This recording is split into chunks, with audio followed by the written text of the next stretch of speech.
What's going on, everyone? Welcome back to Movie Emporium's Flashback Reviews, where I take movies from the past, break them down, and tell you what I think about them. Triv, we're one episode or one movie closer to the end of this run through of the Mission Impossible franchise. Of course, the road to Dead Reckoning. I keep forgetting what this series is called, but it, of course, is the rendition of Dead Reckoning Part 1, which comes out in a couple weeks from this review. How you doing, Triv? Everything good? Yeah. Are you ready to talk some Rogue Nation? Oh, hell yeah. It doesn't sound impossible to me. Oh, no, nope. Not impossible. We see the light at the end of the tunnel. Exactly. As easy as holding your breath for like 7 minutes. I know. We're going to swim to the end.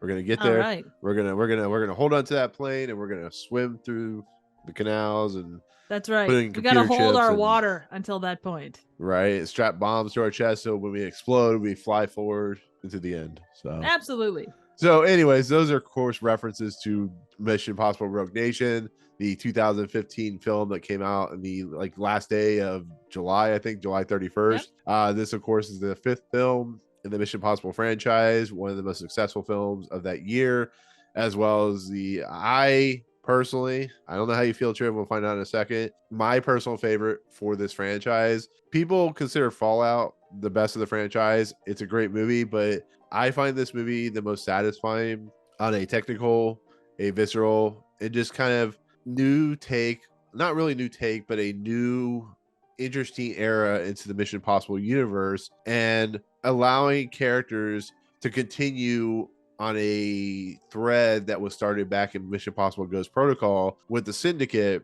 And I really love this movie. I love the idea, the technique.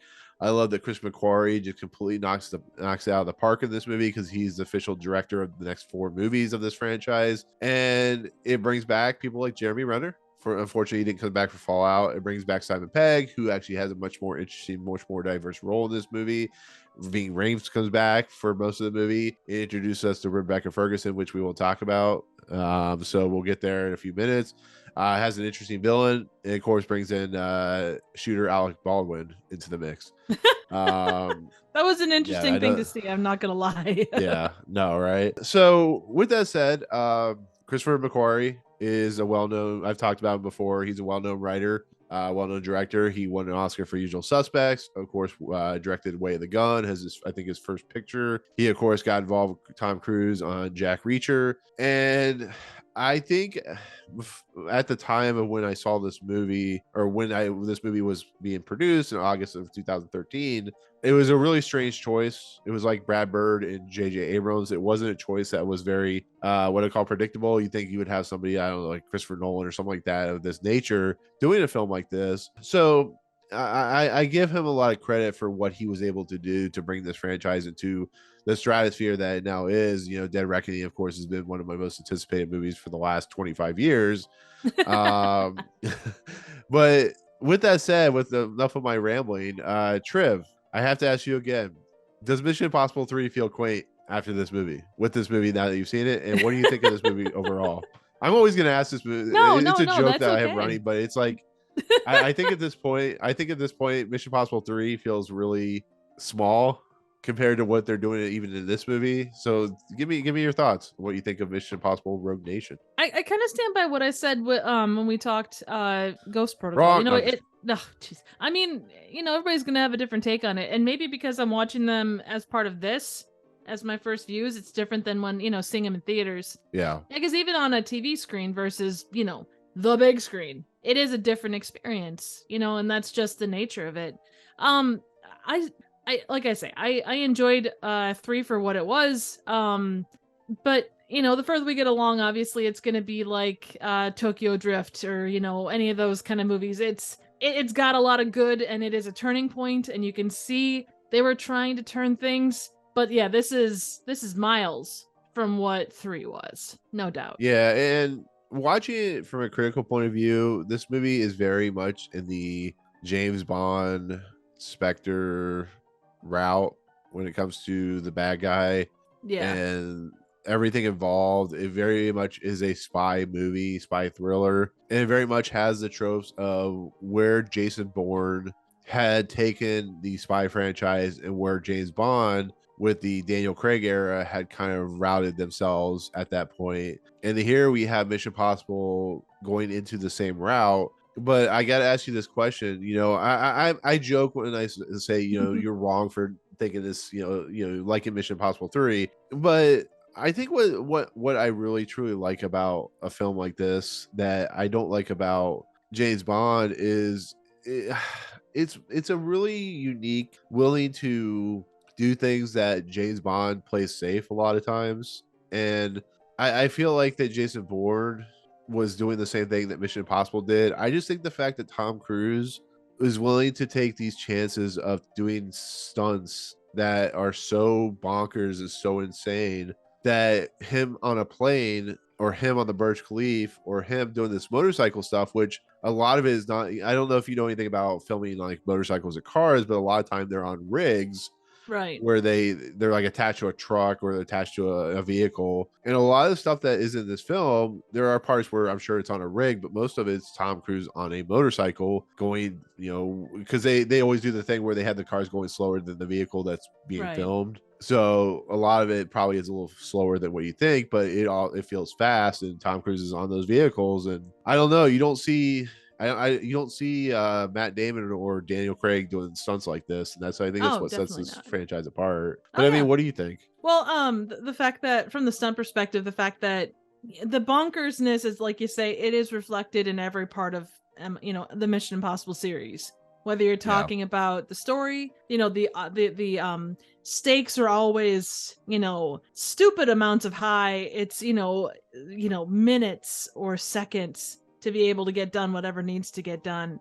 And the you know, the way that he does his stunts is reflected with that. And, you know, and it doesn't matter whether you're talking little ones or big ones. Yeah, they're all huge, and that's the scope of it. So yeah, I mean, there's no doubt he is unique. And I was looking at the trivia, and they were saying that they couldn't find a stunt driver better than Cruise himself. So any of Yeah, the car stunts were done by him. that's the funny part. Like he is like the Michael Jordan of action. I mean, you could say like Jackie Chan is a better action star than Tom Cruise, or you can say like any Japanese or Chinese star is like better because of the martial arts. You know, you look at like a Bruce Lee or Donnie Yen or it goes Jet Li, so on and so forth. You could say they're better action stars, but for pound for an American action star, there's no one like Tom Cruise because he's like Michael Jordan or any of these well-known, you know, Yeah. sports stars or action stars.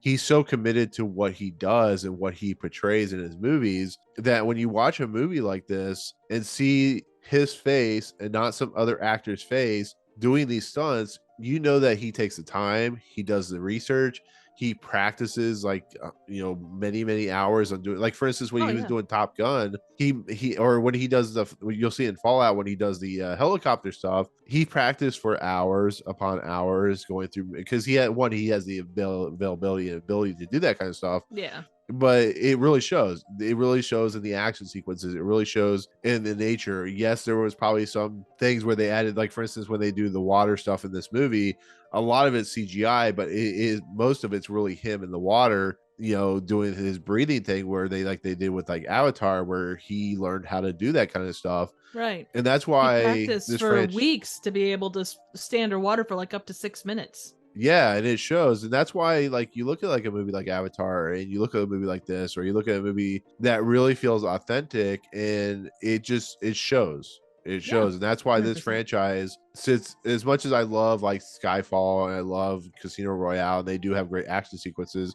To me personally, and other people may or may not agree, there's something truly unique about watching spectacle when it's done correctly. Like we can go back and watch like The Flash or something like that, and the spectacle's fine, but when it's done in a real sense and it's done by the actor who is giving the insurance companies heart attacks because of what he's doing, like Right. I think I sent this article to you, but there's been stories about how Tom Cruise in Dead Reckoning did the jump off the cliff sequence in the first day, because he's like, well, if I'm going to do it, I'll do it now. So if I die, we we have the rest of the movie to try to figure it out, you know. But he's willing to take that chance, and he's prepared, and you know he knows and that's what makes it work so well. Absolutely. And looking back at the trivia again, they were saying that they kind of built the story around the stunts. So like the big water Yeah. scene, for instance, they built that, or they built that sequence before they built like what he was going to be doing and the rest of the Right. story.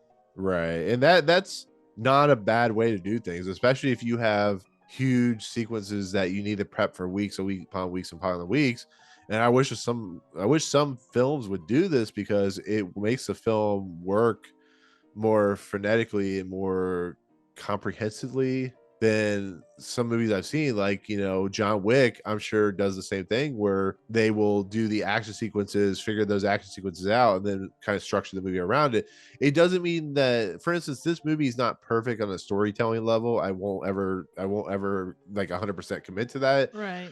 3 characters, or at least 2 characters in VIng Rhames and Simon Pegg, who have been in this series since at least 3 and 2 and 1, who have the ability to know this series, have worked with Tom Cruise, know what they're doing. And then you have Jeremy Renner, who unfortunately didn't come back for Fallout because he was doing Avengers Endgame. He's already a little bit of credible structure to this series, and it's and then you bring in people like Rebecca Ferguson and Alec Baldwin, who I honestly, for pound, I think Rebecca Ferguson is probably the standout of this movie and becomes one of the standout of the franchise, just because she's so good. I think she was a replacement for, I don't know this for 100% sure, but I think she was almost a replacement for Paula Patton in a lot of respects. Well, both her and Maggie Q couldn't come back because of scheduling conflicts, according to the trivia. Yeah, Paula Patton at this time, I don't know if you remember this. She was married to Robin Thicke. Oh, shit. Yeah, they had kids, and she was going through a lot of issues with Robin Thicke at the time, and that affected her schedule. And there was some other things that affected her schedule where she couldn't come back. But it sucks that she didn't come back. But giving Rebecca Ferguson to play an MI6 agent and what she ends up becoming for this franchise, and I don't know how her character plays on Dead Reckoning, because she is in Fallout as well. I just think she's amazing in this movie. I think she almost kind of outclasses even Tom Cruise in this movie. And I think it's great and it's fantastic. And her character is multi-layered, and she has so many moving parts in this movie, and what she has to deal with and who she has to deal with and how she has to constantly be at play between the 3 different players that she's kind of being played with a little bit. Oh yeah. And she's playing with other people too. So yeah, true. And that's why I love this movie. I love everything about it. I think it's top tier action. I still think the Burj Khalifa scene's the best scene that they've ever done. I think the Halo jump is just as good. But I think pound for pound, me personally, and like I said, differing in what people think, this is my favorite of this franchise. So and I was watching it today, and I was just like, holy shit. Like, this movie just you talk about the bigness of everything that goes on, and kind of the authenticity that Cruise brings to the role and such.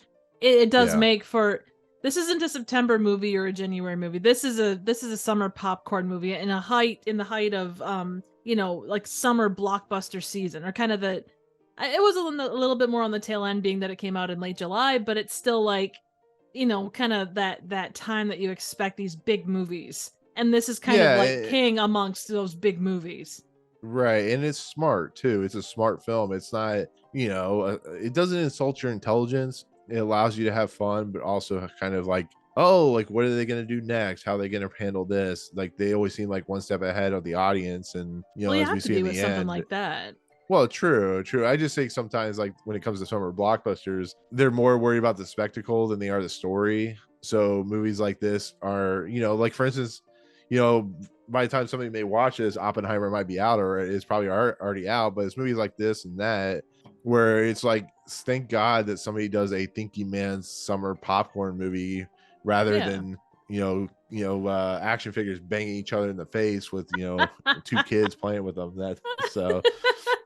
I mean, it's true. That's what happens in, like, I agree. I mean, that is kind of, but yeah. I mean, and that's kind of, with COVID and everything, it kind of got off track. I mean, we are sort of getting back to those classifications and such. What makes a summer blockbuster? What versus what makes Oscar bait and all the rest. Those times a year. Yeah. So. And we'll talk about that when we get to Dead Reckoning and how much crap they had to go through with the COVID and everything that went down because they were filming during COVID and all that nonsense. And now they're having trouble with Dead Reckoning Part 2 because of the writer's strike. And I feel bad. I don't feel bad for them having to stop because the writers need to be paid properly. But it's just funny that this series seems to never never get finished. So it's You know, always and on my wasn't it was it was anticipated it list. 3 or 4 that really had quite a few problems too? Like it seems like something that is a constant in this franchise. Like behind Yeah, the I mean scenes kind it's of weird stuff. But I suppose it's a lot of big blockbusters. You have names that big, there's going to be more, whether it's meant or not, drama attached to it just because of the personality sizes. yeah, and I gotta ask you this question. And I think I asked you this last question. Yeah. Simon Pegg in this role is something I never would have expected him to do, especially when he was doing stuff like the Shaun of the Dead, the Edgar Wright stuff, and he came from that Edgar Wright TV series.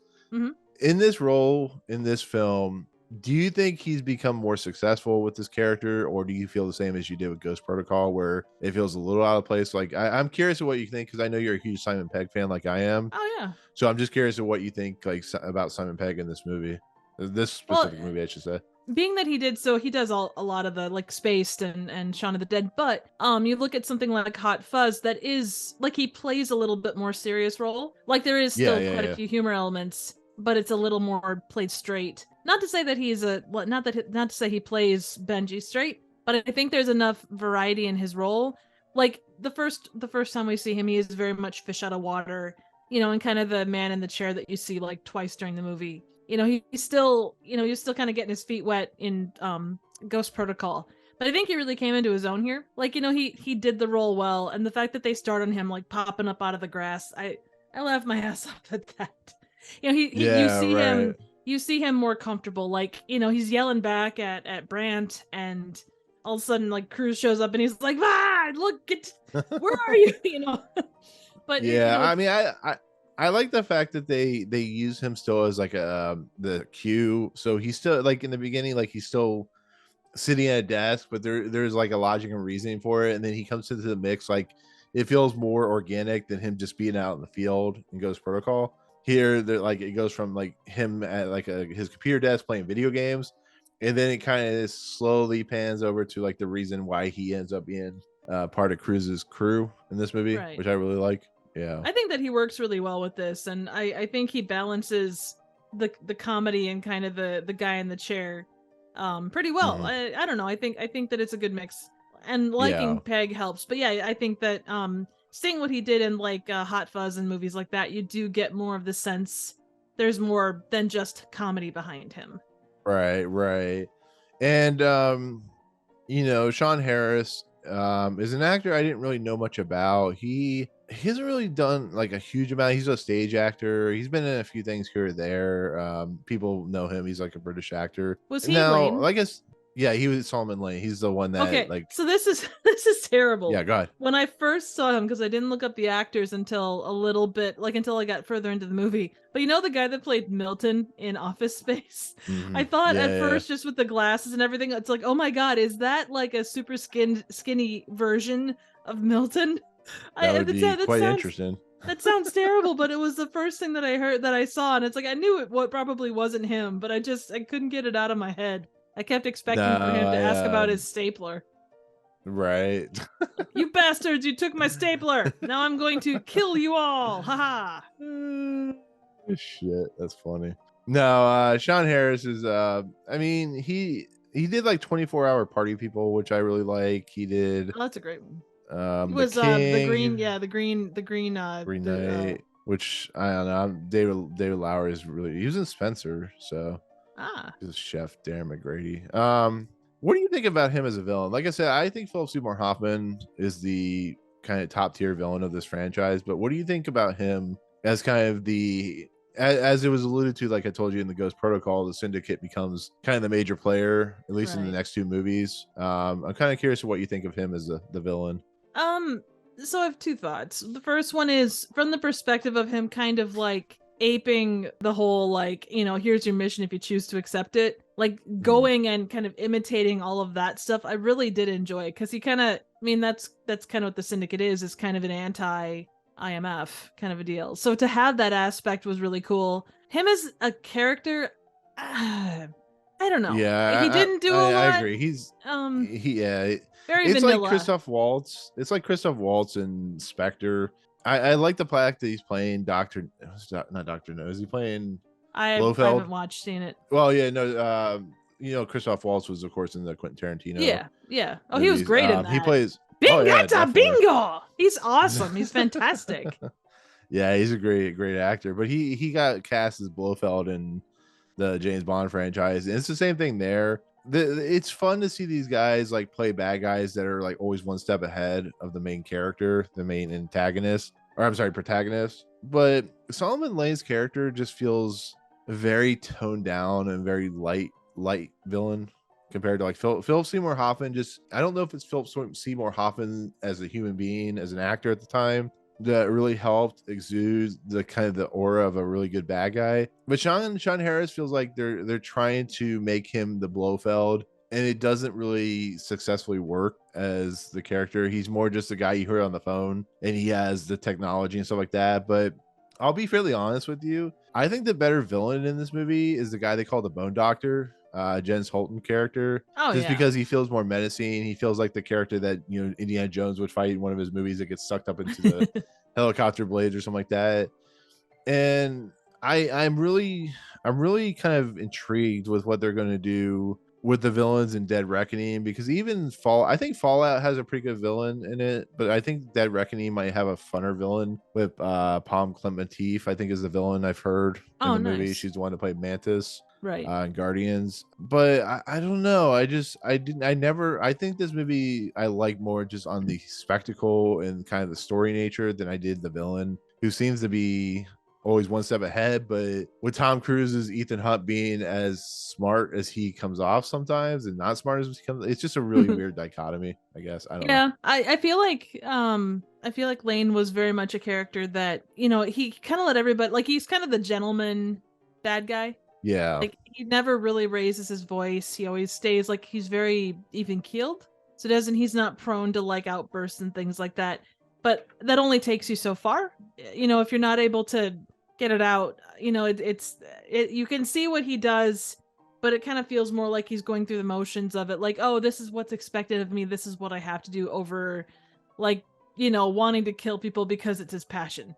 Yeah, he's similar to like Le Chiffre in Casino Royale, Mads Mikkelsen's character, where you like to see him on screen, but it feels like he's being restrained. I think Mads Mikkelsen's really restrained in that movie, as much as I like him in the movie Casino Royale, and it feels like that here. I like Sean Harris.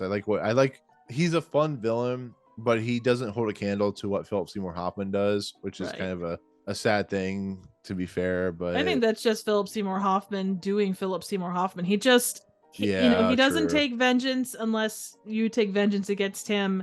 He's very much like, you killed my father, prepare to die, kind of a thing. Right. And like I said, he's a Lord of War. He's a guy that's out for profit more than anything. Right. And he uses like the IMF and stuff like that to get the profit, and uses Tom Cruise's character and all that stuff. And I feel like here it's all just about world domination, and it's not successful a lot of times, but I don't know. It's one of those things where you kind of have to forgive it because it's such an entertaining movie, at least from my eyes. Oh, no, absolutely. The one thing that kind of got me, and I'm not sure how I feel about it, and maybe this is something more to discuss later, but I'm gonna lay the seeds of it now. The fact that he kept giving Rebecca Ilsa's character, like, constantly, you keep, he even said, you keep disappointing me. It's like, why would you, as doing what you do and knowing what's on the line, why would you keep giving her chance after chance after chance, even if you saw potential in them? Well, yeah, I get that. I mean, I'd want to bang Rebecca Ferguson too, so. Oh, learn something new every day. Well, Anyways, yeah. Were you having a moment there? I was thinking. No, damn it. Okay, I'm sorry. No, I'm kidding. No, I get what you're saying. Yeah, were you? I don't know. Maybe not. I don't think sometimes. That's okay. Yeah, no, but in all honesty, I get what you're saying about that with Rebecca Ferguson getting too many chances, and I think like the guy who plays her boss, the one for MI6, is a little cartoonish, to be fairly honest, and I don't know. It's a little weird, but like I said, whatever. I forgive it. If the movie's good, I tend to forgive a lot of things the movie's Oh no, and bad, I tend to that's forget fair. nothing. So Well, and that's the that's thing, you know, why if I don't it's forgive competently MI2. done, yeah. Well, I think if there's a lot that's competently done, you are generally speaking going to be more forgiving of its faults, or you can acknowledge Yeah. them. But you know, if it doesn't take away from your enjoyment, that's a huge thing too. But yeah, Right. the his Right. whole the MI6 chief, I don't know, he just kind of comes off like the corrupt MI or the corrupt IMF guys of movies past. He kind of takes that role. Yeah, and he's played by Sean McBurney, who's a pretty well-known British actor. So he's not bad. Like he was in one of the Deathly Hallows movies and Last King of Scotland and Nice. Tinker Tailor told a Soldier Spy and stuff like that. Oh, that's So a great he's one. done. Yeah, it's a really good one. Alec Baldwin and Jeremy Renner and VIng Rhames. Alec Baldwin does like Alec Baldwin, so he's there's not really much you can say on Alec Baldwin. He's doing Alec Baldwin. He has that demeanor. There's nothing new or exciting about what Alec Baldwin does in this movie outside of trying to shut down or shuts down IMF. I was getting shadow vibes off of him in this. Yeah, I was just waiting for him to put on the cape and cloak and go after Ethan Hunt himself. Maybe this was a new Shadow movie. Exactly. I mean, it's about a shadowy organization, so you never know. But the best thing I can say about Jeremy Renner and VIng Rhames is that they're in this movie. I love Jeremy Renner and VIng Rhames, and they have good chemistry together, and they Oh, have they're good great comedic together. chemistry. Yeah, they like especially when they're in the Land Rover. That stuff Oh, is that's amazing so stuff. great. Yeah, it's like you're the one that told me to buy it. You're the one that wanted it. It has 4-wheel drive. Well, you're the one that wanted it. And they're like trying to turn around as they're chasing after. It's good stuff. I do like the fact that Jeremy Renner has to adhere to Alec Baldwin's Hunley. He's actually in the next movie, by the way, but he has to play by Hunley's rules. And this actually feels a little bit like Hunley feels a little bit like his character in The Departed, where he Ah, has a guy. Yeah, he has a guy that's like underneath him. He's playing both sides. So he's like the guy like slowly kind of what's that word? What's that word? Sabotaging, I guess is the yeah. easiest word. Sabotaging the CIA to Mhm. help his friend. Because we'll get into it, but I love how this movie continues off Ghost Protocol and kind of the nature of that and everything about that, which I think is great. But like I said, VIng Rhames as Luther Stickle, you can tell VIng Rhames he's given stuff to do, but he's more just in this movie because they finally gave him a decent paycheck and he is beloved in this franchise. So they're like, you know what, we'll have him do a little bit of computer stuff. We'll have him kind of be there for Ethan Hunt, but you're getting to a point where you're starting to see VIng Rhames is aging quite dramatically Yeah. as a He's human more being. he's So more kind of they sprinkle him in for those yeah, moments that yeah. need to be really spicy. Right. And like I said, you can't go wrong with VIng Rhames, so it's kind of Oh nice. no, he's awesome. Absolutely Yeah, fantastic actor. And he definitely, balances definitely. kind of like his delivery is such where it's kind of a cool mix of like not sassy but I guess spicy and funny, and he's not gonna, other people may be like, oh, Ethan Hunt does this and that, but he's like bullshit, he tells it as it is. And he's not Right. scared because he's been with Ethan for long enough. He's not scared to call him out on his BS, but he's also not Yeah. scared to back him up when he's needed. Right, right, right. I love it. I love that VIng Rhames he's in this series because when you watch the first Mission Impossible movie, they're trying to show Tom Cruise as the action star that he is. And here it feels more ensemble-ish Oh than yeah. the first Mission Impossible. So it's kind of nice. I mean, even Mission Impossible 2 was trying to be a little ensemble-ish, but you see it in the third movie. You definitely see it in the fourth movie. Tom Cruise is the main star of the franchise. He's the one that is the focus. But when you throw people like Rebecca Ferguson, you throw people like Simon Pegg, you throw people like VIng Rhames and Sean Harris and Alec Baldwin in the mix, there is almost like a allowing yourself to be kind of a mixed in group. You're allowing yourself to kind of have other characters kind of become forefront characters to the series. And Right. you can always tell when an actor starts to become more like recollecting on their life and how they view things and how they do things. It doesn't mean Tom Cruise isn't the star of the movie. It just means like he's allowing people, and he understands more as he's getting older, that being more collaborative and being more in sync or succinct with the other actors in the movie really helps. And he knows the people to bring in. He knew to bring in Christopher McQuarrie because he's worked with him. He knows how well he's now as an action director. Keep bringing back Simon Pegg. All these people, it just really continues to show his level of maturity. Or he's had some issues, he is Tom Cruise, exactly. There is some issues with who he is, but well, and I think too, just if you have, this is the 5th entry in this franchise. I think it got like to not have a continual presence beyond him in these movies, I think wouldn't do justice to what they're trying to do. Like we've talked about with like 3, one of the biggest flaws, and you talked about it rather extensively, was that Maggie Q and John Rhys Meyers. They didn't really. They were just there. They were there to fill space. They were placeholders to do thing A and thing B. And you don't really. It's great that it's about Ethan Hunt and his adventures, and that's what these are. But I think without those characters, it does become formulaic. Because and honestly, and I really enjoy this series, but the one thing I will say continually about this is it's big action set piece, little bit of in between, big action set piece, little stuff in between. Not that you could time it by minutes by any stretch, but it is a thing. And this kind of helps to, separate that out a little bit so you see it from different angles. So, yeah, and having that ensemble cast who helps with that, because you can rely on this guy to do this and that person to do that. So, right. And that's what always makes good spy franchise or good action franchises is the ability for the ensemble to work well. That's why when James Bond works, he works well with having his Q and having the female and protagonist and all that stuff. I just think that the ensemble here is much stronger than even Jason Bourne, because he didn't really have ensemble at all. It was that's you had Julia Stiles jumping in and out of there, but by and large, he was always kind of a one-man band, really. Right, and that's why I think I like this franchise more, is because they're like one-man band, I think you just said that, right? They're like one-man band type of individuals, like you just said, because apparently I'm not listening.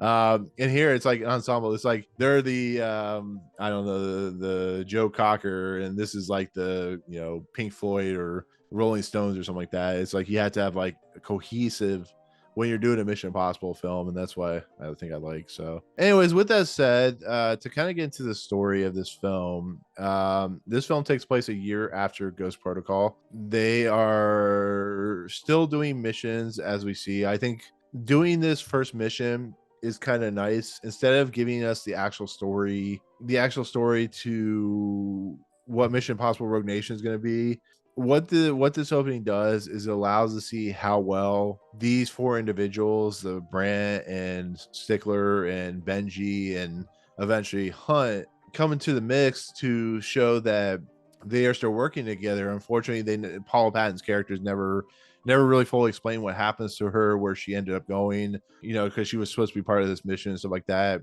But I gotta ask you this, they had this whole big setup about how they're trying to get this device of sorts off the plane. It's getting ready to take off. They're trying to figure out what to do. And of course, Tom Cruise, being the sane man that he does this all. It does for most of the part. Some of it's CGI'd in because they have to make it look more dramatic and stuff like that. But as an action set piece, as kind of the introduction to these characters in this film, what do you think about this opening, and how do you think it kind of shows and leads into Rogue Nation as a film? Oh, it's fantastically fun. Just the whole it opens up with Benji in the field. He kind of pops up and he's all camouflaged out and stuff.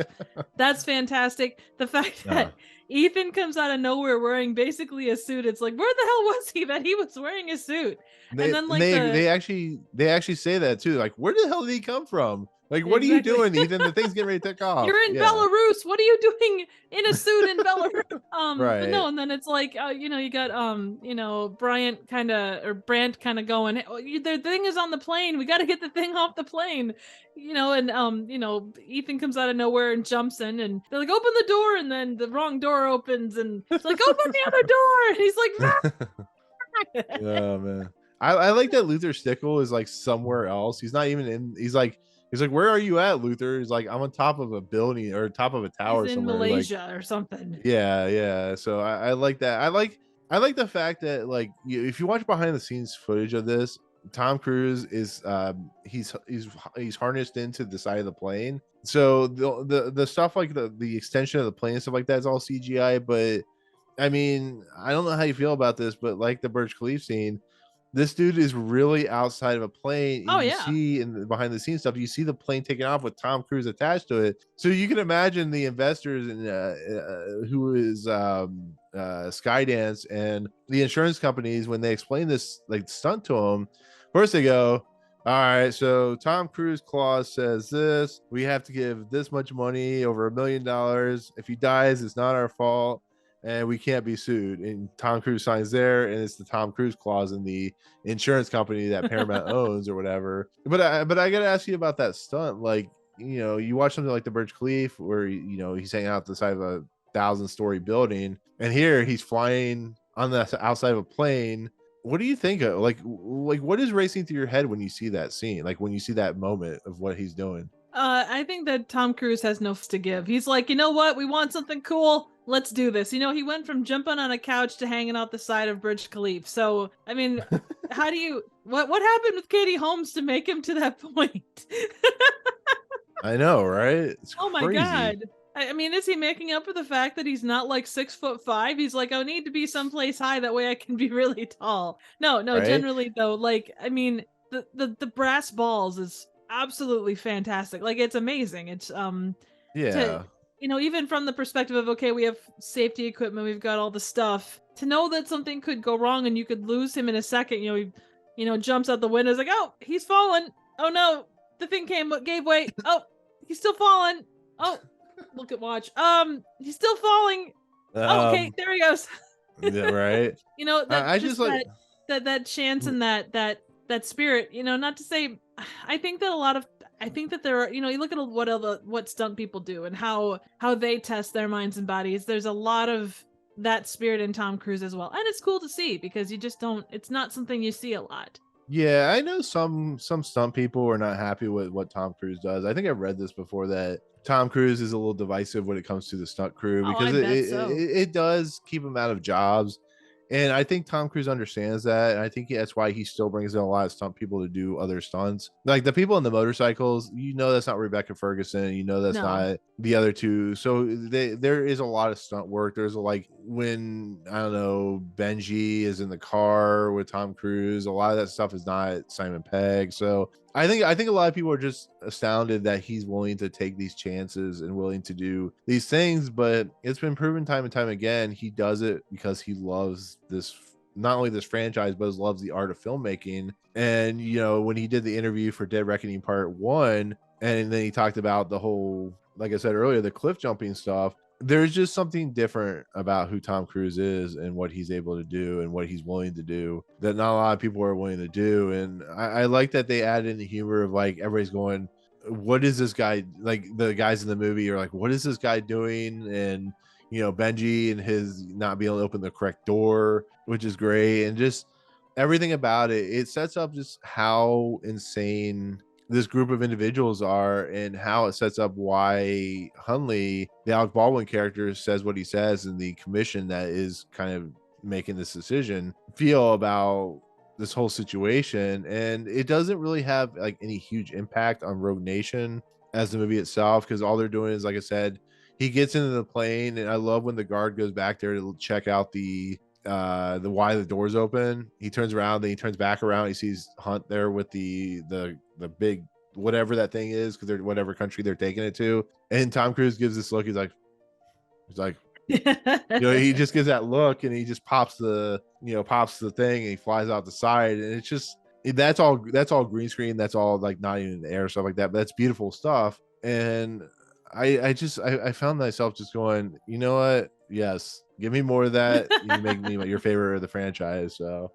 Well, and in yeah. the whole meeting with the government and stuff, they do talk about how your these missions are so out there and crazy that we consider them to be chance. And it's like, what else would you call like what they do? I mean, it's Mission Impossible, not Mission Difficult. Right. And I love the fact that it is luck. Like a lot of these are luck, you know, him in the pool is luck. Him on the Burj Khalifa is luck.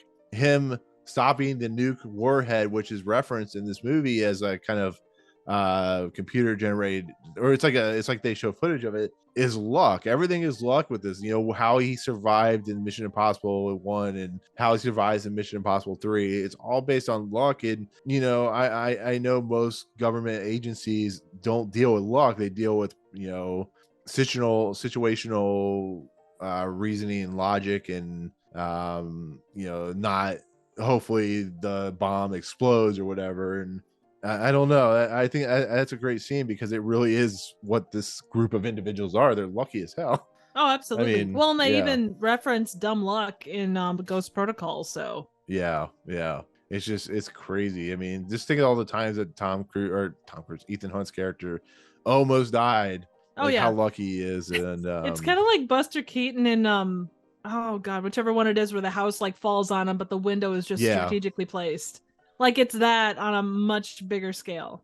I know. If you think about it, like that house could have shifted just a tiny bit and could have squashed Buster Keaton.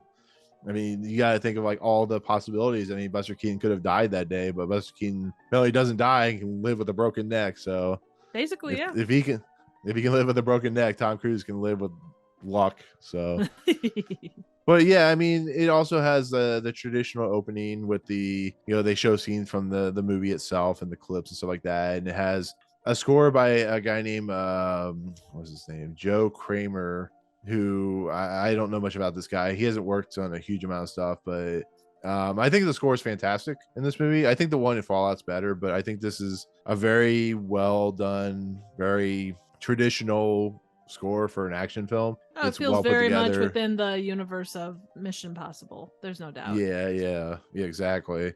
And I think it's good. Oh, he did The Man Who Killed Hitler and then Bigfoot. Oh, So, nice. there you go. That's awesome. Yeah. But like I said, most of this film is basically the IMF has gotten to a point where they are no longer able to keep themselves in control.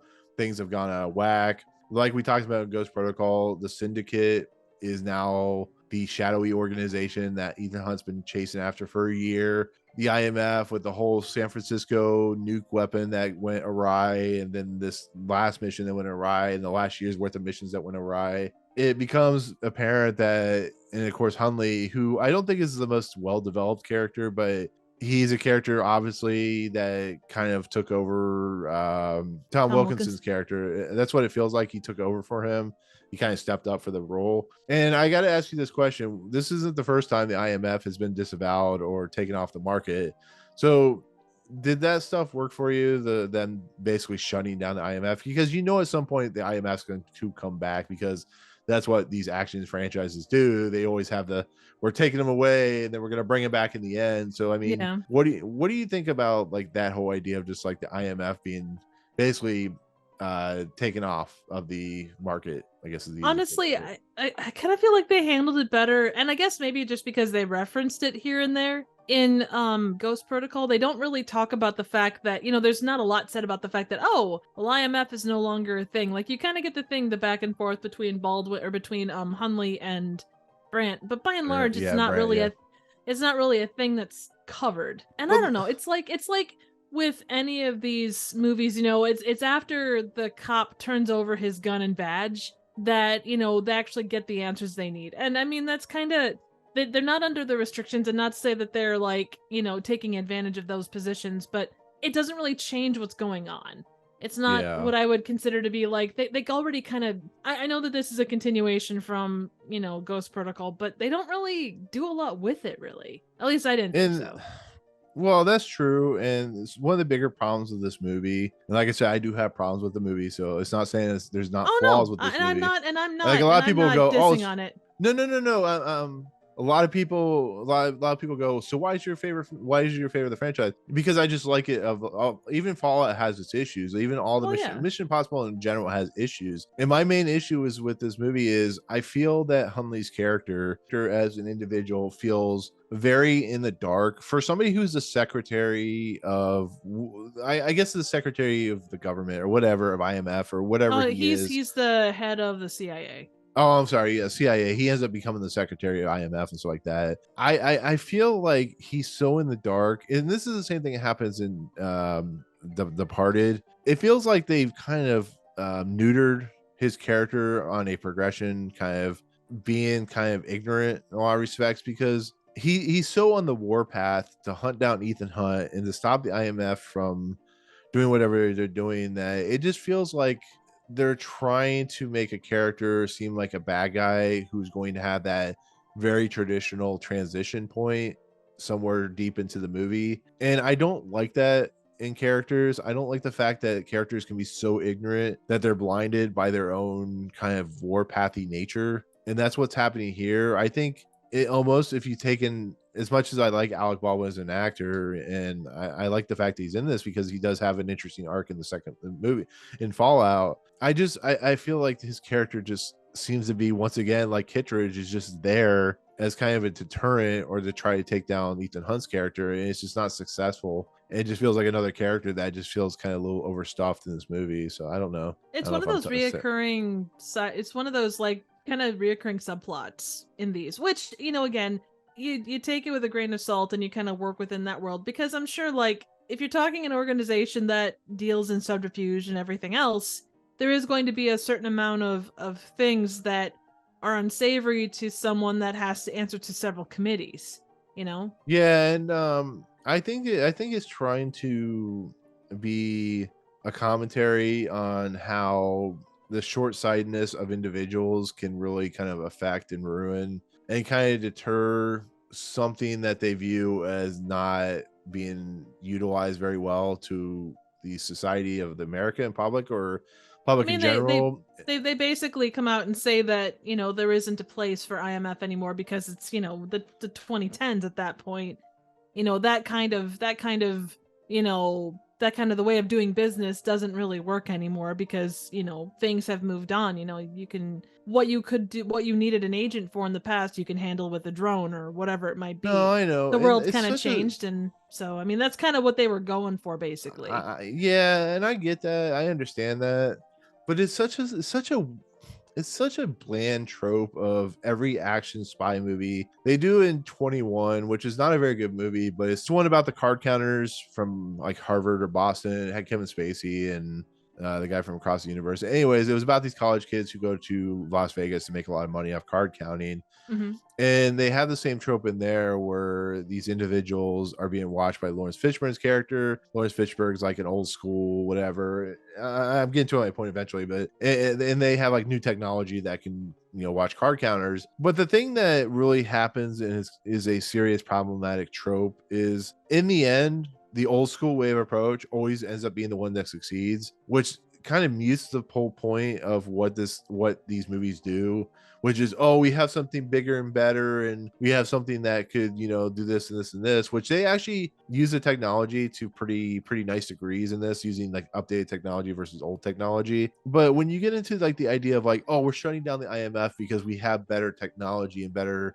ways of doing things, and then they just follow the same old trope of going, oh, well, I guess Ethan Hunt was correct and Ethan Hunt did the better job, so therefore we're going to reinstate the IMF. It's just like, sure, I guess if we're going to follow that same trope again. And I know they need to have some kind of, you know, some kind of push, but it's just, it's so weird. And once again, I'm like, it feels like I'm being negative, but it's just, I'm so committed to the story of any movie that when they don't follow these tropes, it's just like, yeah, I guess if we want to do this again, if I don't know, I know this, it's a weird kind of like complaint, but it's just how I feel, I guess. I don't know. No, I think you make a good point. I mean, the thing is with all this, like every single one of these Mission Impossibles has dealt with like questioning of the IMF, you know, in some way, shape, or form, bigger versions, smaller versions, and everything in between. I suppose they feel they Yeah. need that subplot to kind of add stakes. Like, because there are, for all the big stakes and all the big stuff, you do have those little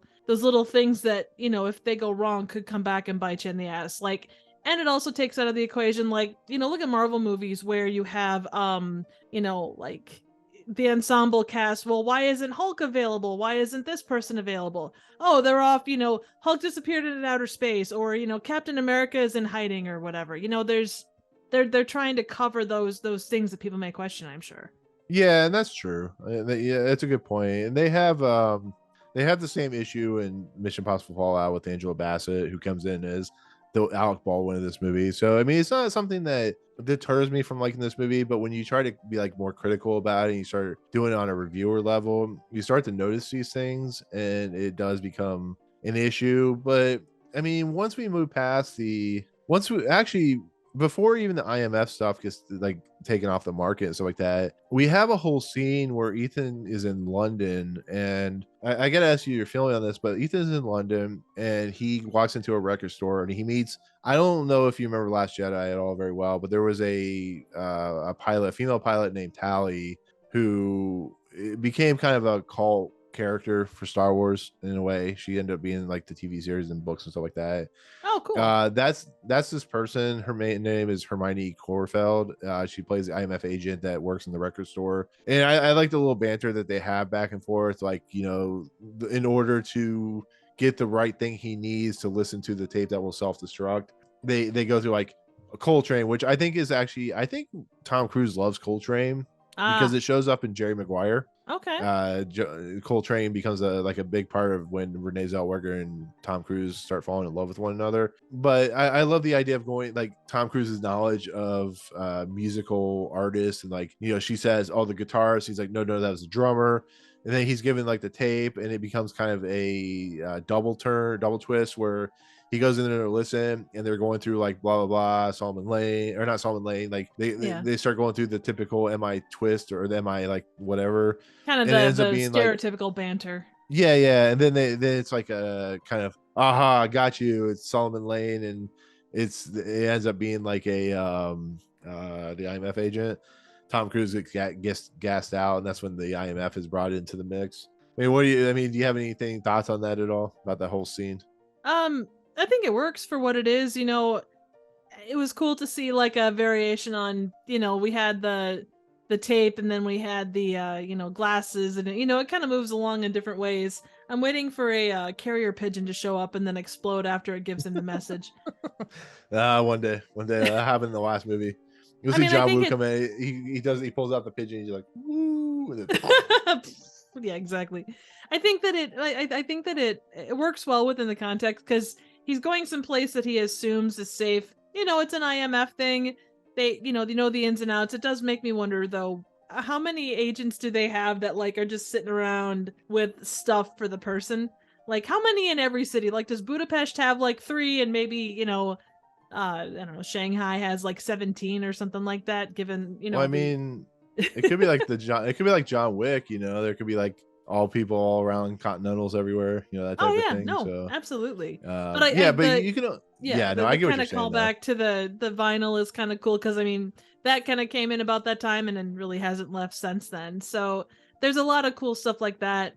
The fact that it's and not to say he's naked by any stretch, but he is kind of unprepared for what happens, and I think the way it goes down is pretty cool. So yeah, I love when they make, instead of Ethan Hunt being a super spy, they make him vulnerable and the ability to make mistakes, because what I loved about Casino Royale is they made James Bond vulnerable. They made him make mistakes, and when you have your spy action franchise where the spy ends up being like Jason Statham or The Rock, where they never make mistakes, it's just like, it's cool. Like, it's fine. Like, it allows for a character to be human, even though he's a meta-human, but he's a human in a lot of respects, where he can do crazy stunts and crazy abilities of doing everything. And I love that fact and that simple idea of just he walks in thinking he's going to get his next mission. He's still looking for the syndicate after a year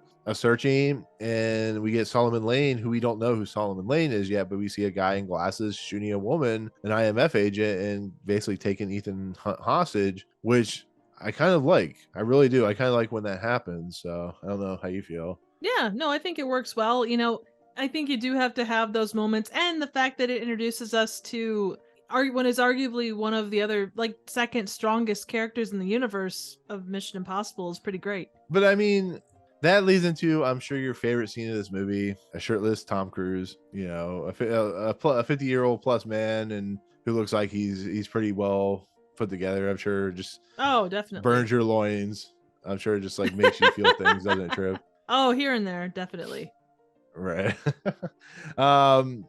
I like I said, this is very typical spy stuff. I just think it's funny that they're like, you know what, we need to show Tom Cruise shirtless in this movie at some point, a couple of times at least. Like it's kind of preposterous that they remove his shoes, they remove his shirt, but they leave the pants on. It's just like, okay, sure. You want to show off the physique of Tom Cruise, who's now 50 plus years old.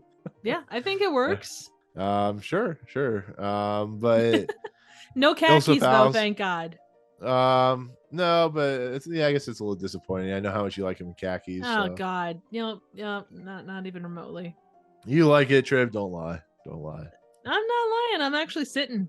Oh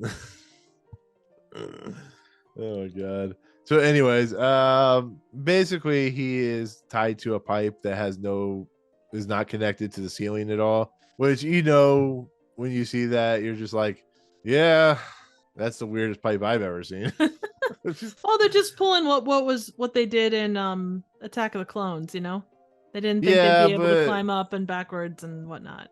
Yeah, it's amazing. I don't think I actually, if I read right, and I read interviews a lot about these movies for some reason back in the day, but apparently that stunt was done by him. It was real. Like that was there's no wires. Like apparently he learned how to climb up that pipe like that, which is insane. Yeah. Like for a guy I'm not discounting guys of that age who can't do martial arts. I mean, hell, Jackie Chan and Jet Li and Michael Jai White can do shit like that. It's not impossible, but it's just like Tom Cruise, who's like 5'2", and he just like beating up people like a madman. It's just like, it's crazy. Like this guy is like the perfect specimen of human being, where he knows how to shoot, he talks a billion different languages, he's smart, he can climb up poles like with ease, acrobatic style, and kick the shit out of people. And I was gonna say Margot Robbie did that in the Suicide Squad as well. Was all her with her own stunt too. Yeah, so not to say that that's not in the same vein as this, but just kind of in that. No, it's true. Like it's when the people are committed. Chains. When people are committed to things, yeah, they can pull off amazing feats of stuff. So absolutely. This is when we're introduced to Ilsa Faust, played by Rebecca Ferguson. At first, she walks into the room, she puts down 3 syringes, and then she takes off her shoes and unbuttons her shirt. I don't know if this is like going into sexy mode or what she's doing, and she rolls up her sleeves, and Tom Cruise is like looking at her funny, and that's when we're introduced to the bone doctor, who Ethan Hunt knows, says he's been dead for 3 months, and it basically boils down to she is rescuing Ethan Hunt, even though she's still working undercover, beats up everyone. Ethan Hunt gets the key, goes up the pole like a madman, flips over and just kicks the crap out of everyone, and they just both fight like crazy ninjas. And Trev, how much were you excited by this scene? Oh, it was excellent. Very good scene. Incredible cool. I mean, it's a great little action set piece. It's just 2 people fighting a bunch of thugs, very basic, and it doesn't do anything new or different, but it's just when people can do fun creative stuff, and it's people you least expect to do fun creative stuff, I think that's when it works. When it's somebody like I don't know, Tony Jaa going in there, and you expect him to be able to one jump off that pole onto another guy and kick the crap out of him, it's just like, you expect that. It doesn't mean it's not fun, but you expect that. But when you have Tom Cruise doing it, and he's actually doing it for real, it's just like, I don't know, it's kind of cool. It's kind of nice. I think it kind of establishes without having to have anything said. It establishes her character off the bat as what she is. You know, you don't have to, Yeah. didn't have to include Ethan going, wow, that's amazing. You can do flips and kicks and stunts. Wow. You know that she's well trained. She knows what she's doing. And in the grand scheme of things, at least for that moment, she's on Tom Cruise's side. Yeah, and he even says, "Do I know you?" Like it's funny. It's great because this is like you have no idea who this woman is. You have no idea what she's doing. All she says is like she's there. She's got to make it look like that. Tom Cruise like got away and stuff like that, and there's an air of mystery that's not fully explained, and it gets more and more explained as it moves along. But I love the simple fact that Ethan Hunt's very lucky that he was able to get out, because I mean, if she did not do what she did, I mean, he could be dead. It's just the air of just having that amount of luck is just insane. It's a lot of dumb luck. Yeah, it really is. And once again, it leads into him calling Brant, and Brant explaining to him that the IMF has been dissolved and that Ethan needs to go into hiding, which is I think it's what is it, a year later? It's 6 months later. Is it 6 months? Okay. Yeah. But I like in the 6 months, Renner, or I keep saying their real person's name, but Brant is working underneath Hundley, and they are trying to track down Ethan Hunt, and they are doing the kind of SWAT kind of travel into whatever country they're in to take down and arrest Hunt. And Hunt has a full like fake beard on and stuff like that, and doing push-ups and trying to show off for the ladies that he has muscles and stuff like that. Hanging from the ceiling and everything else. It's just Tom Cruise showing off that he knows how to do more than most men to make us all jealous. So I mean, overall, he's able to trick them. He's able to get them to go to one place, and he's in another place like far away. So it shows his level of like adaptability and skill and smartness to that. He knows they're going to come after him and they're going to find him eventually, and that type of thing. It's just it's a small scene where we see all the syndicate. We learn more about the syndicate and stuff like that, and it just, I don't know. What do you think? Yeah, no, it's he kind of pulls I'm very sneaky, sir. Pointing people towards Cuba when actually he's in, I think, Paris. Yeah. But no, I think it works well, and you kind of knowing how Ethan Hunt works. It was kind of a gotcha, but not really, because you just like, okay, there's no way, we're only 25 minutes into the movie. There's no way in hell they're gonna like let regular agents capture him at that point. Right. It's a way for us to see how smart Ethan is and how Hundley kind of underestimates who Ethan is. And it's also helped that Renner is, like I said, the Matt Damon character / Leo character of this franchise or this movie. David. And he's I think he's keeping Hunt ahead of the game too. He's helping him. 100%. He's using the phone to talk to him and stuff like that. But okay, so the reason I had asked you earlier about Benji and stuff like that, and what you thought about him in this movie. It's funny, like all this stuff he's done, now he's resorted back to the desk. And instead of doing his job, he's so bored that he's playing 3 monitors with video games. So he's playing whatever first-person shooter, like a Call of Duty, on 3 monitors. He was playing Halo. There was a thing in the. Was it Halo? Yeah, it was Halo 5, I think. Oh, okay. I guess that makes sense. They're trying to, probably Halo 5 was coming out at the time. Yeah, you see it in one of the drawers. Like he tosses something in a drawer, I think the controller, and there's a Halo. Yeah. Halo 5 was about to come out in, I think, October. So yeah, it was really close. So you're right, Triff. You proved me wrong again. Yay! Son of a bitch.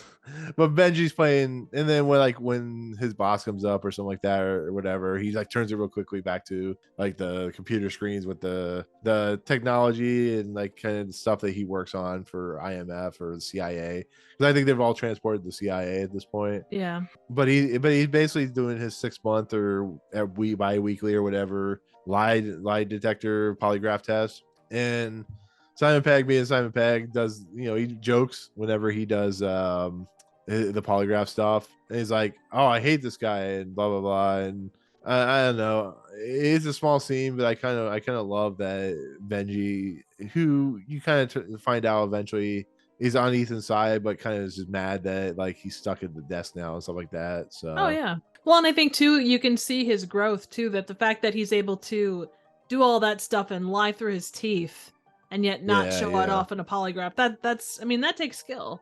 yeah, it does. And like Indiana Jones and the Last Crusade, he gets a package. The package contains tickets for the opera. And is it Brent who calls him, or is it Ethan? I think it's Ethan. Yeah, because Ethan calls him at work, right? Remember right? I think so. I don't 100% remember it. It's kind of Yeah, in passing pretty quick. yeah. Ethan calls him and says, to meet him in Vienna at the opera house because he needs him. I like that Ethan still needs Benji to do all the tech stuff because, of course, he lost Emilio Estevez in the first movie, so he needs someone to come back and hopefully not get stabbed in the face by elevator. And yeah, spikes. That's a hell of a way to go out, I'll tell you. Yeah. And I think it's funny. It's a little unrealistic that he would go there and nobody would be following him. And not Ethan Hunt, but nobody of the CIA would be following him. But they only watch him from the CIA. It's a really weird thing to have happen. That why he all of a sudden makes a trip to Vienna, and that doesn't really come to any kind of warning signs. They really don't say much about it until after he gets back. And the fact that Benji didn't really cover his tracks at all, he didn't use not his own credit card or and I suppose being that he went to Vienna from Langley, that's kind of not something you would not track. Your face is gonna be everywhere if you're traveling international. Yeah, especially when you're so closely related to a wanted fugitive like Ethan Hunt. I mean, I don't know. Once again, it's allowing Simon Pegg to be in this movie and have a much bigger role, and once again you just have to forgive it. But one of the great things about this movie is the ability to use its surroundings in really interesting ways. In this scene, I think it's the Austrian Prime Minister is attending, the Chancellor, thank you, for this show called Turandot. It's It's got opera. some gorgeous music. Yeah, it sure does. But it's an opera from Giacomo Puccini. But these are the scenes. These are the kinds of things I love because it's similar to, I mean, not similar, but it's kind of like the scene in Back to the Future when Back to the Future Part 2 when Marty McFly's playing, and in the background you have all this action of his other self climbing on the rafters, and you see the bad guys or the antagonists kind of watching him and stuff like that. Here they're trying to figured out that the Austrian chancellor or whatever is going to be assassinated, and he needs Benji, who gets stuck into the computer room, to figure out who's going to do it, where they're going to do it. And what's great about the scene is Ilsa Frost comes in and she is one assassin. Then we have this other guy who Ethan Hunt follows, or Benji helps him follow, who goes up to the rafters of this opera that's going on, and the opera is going on at the same time. It's awesome. It's well put together. I wonder if they had like actual people who were part of this opera at the Vienna State Opera House. I think it would make sense if they did. And they allowed them to kind of do a version of this musical that was shortened, but it allowed them to play it in the background. The idea of the simple fact that Ethan Hunt is having to make a choice about either taking out Ilsa, taking out the one guy in the booth, or taking anyways, he has to make that choice. But on top of everything, there is a fight choreography scene that happens between the guy who is one of the assassins and Ethan Hunt that takes place on the lighting scaffolding. Is absolutely quite incredible because it's like very high, which I already had a problem with heights, and it's shot well, it's choreographed well. You're watching Ilsa in this kind of like pagoda, I guess it is, who's aiming at the Austrian, and then you have this guy who comes into I don't know if it's like another room, but he like it's like a sound. It's like the technician's booth. So yeah, it's sound and light booth and such. That's where Benji is. So. Yeah, and I love Benji kind of gets into a fight later on, as the scene moves along. But I also love that the flute that this guy is carrying is also No, it's a a it's a bassoon. oh, it's a Or maybe bassoon. Oh, I thought it maybe was a it's a flute. contralto of sax, but it's a big, it looks like a big unwieldy thing, and it turns into a gun, and it's pretty freaking Yeah, neat. it turns into like a sniper rifle. It's just kind Yeah. of amazing. Ilsa does the same thing with a variety of stuff too. So there's actually two of them doing that. I Oh did yeah, she's also like want to she. comment.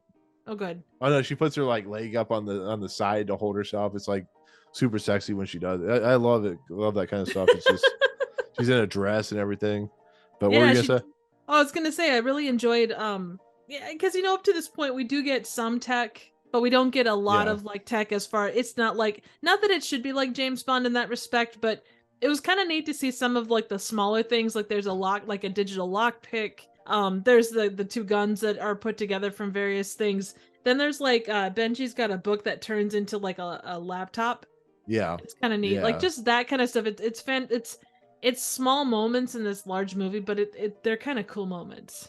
Right. It totally works in the frame of this scene because, like I said, that instrument it turns into a gun, and it's just like the logic, the idea, and creative ability to think about that on a production level Yeah. it's got to be difficult sometimes, and it's just when they find the perfect thing, it kind of makes it kind of impressive. Oh, very much so.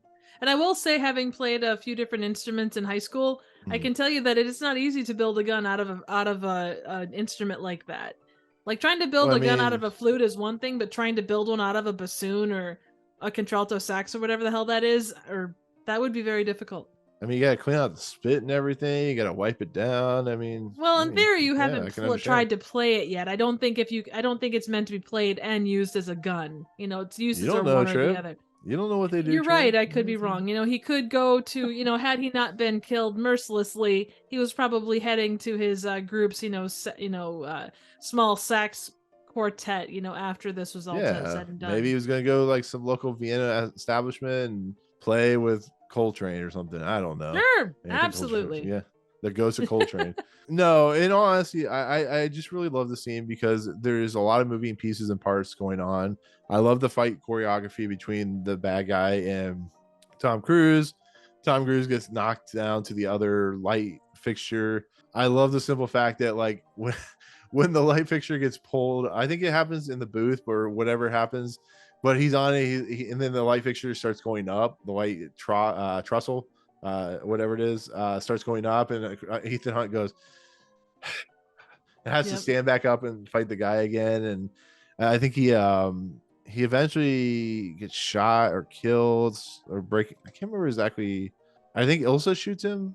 Yeah, I think so. Yeah, she's yeah, because she was gonna. I think one of them was supposed to kill her, and then Ethan Hunt picks up the bassoon gun or whatever, and he has to decide whether to shoot Ilsa to stop her, but then he's got to worry about the guy in the booth.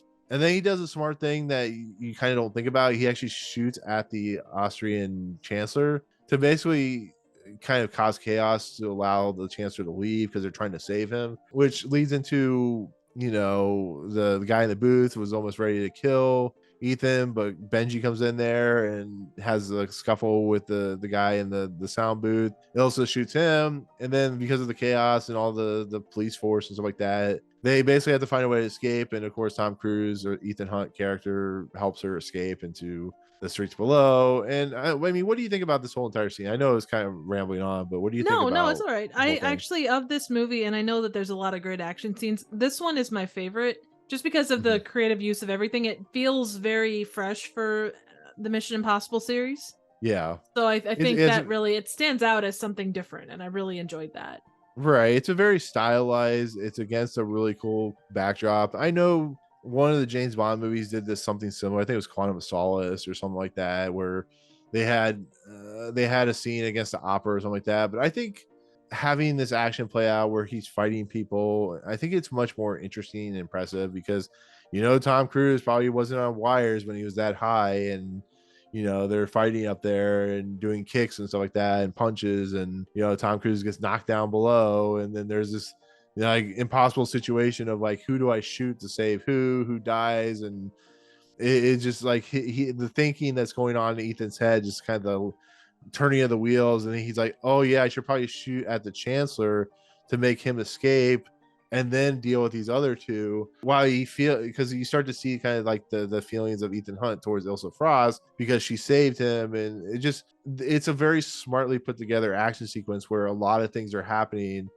but it has the character of Ethan Hunt, who's a very smart individual, starting to move those chess pieces around, starting to think about where he needs to place himself on the board. And it's done with style, because you would think, oh, well, he's going to shoot one of the other ones and then, you know, the chancellor's still going to die. And no, he thinks about it and makes the decision that ends up being the right move. So, well, for the most part, it was the right. I mean, later on as we learned, it didn't really help either way, but no. Yeah, I mean, yeah. But no, I think as far as like action set pieces, this is probably one of my faves, up there with the Burj Khalifa. So Right. And does it bother you that Ilsa's running around in high heels? I say more power to her for doing so. There was a couple. Well, they weren't a couple. They were an on-screen couple back in the 40s and 50s. It was Fred Astaire and Ginger Rogers, and they always talked about how Ginger Rogers did what Fred Astaire did, but backwards and in heels. And that always sits with me, because like, you know, if you're going to something that fancy, women really aren't allowed to wear pants by and large. So to have to, you know, do all that stuff, you know, and I was impressed. It was cool. The other thing I have a question about is, as this movie moves along and you see it here, do you get the sense that like she starts really caring for Ethan Hunt, or do you think it's just that she feels that she needs him as a kind of a way out? Like how do you feel her character progresses, like from the first time they see her to this point? Like, do you feel like she feels like he's a way out, or do you think she has some kind of attraction to him? Like, how do you feel about that? Well, and it's always hard to tell in movies like this. Like, there's always that perceived love interest, whether there is or not. I mean, even looking back at Ghost Protocol with Paula Patton, you know, there is a definite like a mutual something or another between her and Ethan as they roll along. You know, it's I think that's, whether it's implied or you kind of put it there yourself. I think that in all these movies there is that love interest without there being a love interest. Right. I think that they definitely match each other's character beat for beat, and she's a solid match for him. But being that he is very still quote married, you know, it's like, okay, you know, it's I think that she, if nothing else, there's a mutual respect and understanding that he is kind of in the same boat she is. The only thing is she's kind of double playing things in a different organization. Right. And I think that I did like the dynamic between him, Tom Cruise, and Michelle Monaghan, but I think there's a different level here for these two individuals that feels more realistic, if you think about it. Not realistic in the sense of like real life, but just realistic in the nature of they're both very smart individuals. They're both in this tough situation where one is being played by or at least two different sides. The other one is hiding from the people that he's supposed to be, you know, supposed to be part of that group, and they both feel like outcasts in a lot of ways that Julia and Ethan Hunt never felt like. They felt more like, oh, that traditional, you know, couple. And well, it here comes this down feels to like it's kind of that you've got two very different sides of what could be a good relationship. On one side you've got, you know, Michelle Monaghan, you know, it kind of takes him out of that world. He's able to have a life and have a different side of what it is. You know, he can be a spy but still have some semblance of a normal like happiness and all that kind of stuff. But no one is going to understand what he goes through better than Ilsa will. Like there's just, you know, it's like explaining what you do to someone that doesn't do what you do. They can appreciate it, but they're never going to understand the stresses and the ins and outs on that kind of level. Yeah. It's like it's almost like they're the same but different in ways, I guess. Right. They're two sides of the same coin.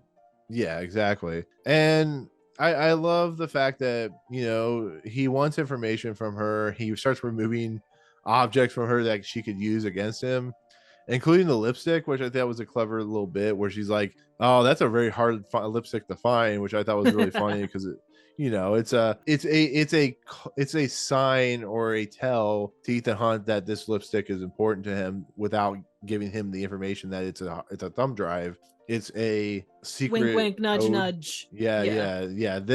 This is important, very hard to get. Unlike the knife and the pick that he comes, pulls out of her hair and or like side leg and stuff like that. And then she's like, and then they have somebody chasing after her, and she's like, I gotta get out of here. We need to like part ways. Come find me when you get this information and stuff like that. And she just jumps out the car. I'm like, as you do. It's like Benji's like, just throw her out of the car. We don't need her. Just throw her out. It's like, come on, Benji. He's a little jealous. Yeah, he's like, hey, Ethan Hunt's mine, not you. Like, all mine. Tom Cruise is all mine, woman. Mine, all mine. You can't have it, mine. Mine. In that scene, as they're driving away, the Chancellor gets blown up. It's like, once again, Solomon Lane's like 2 steps ahead or 1 step ahead, where he knew that Ethan Hunt was going to probably victorious, or he had a second option to kill the Chancellor and cause an international thing with blowing up the Chancellor's vehicle. And it's kind of where that leads, I guess, is the easiest way to put it.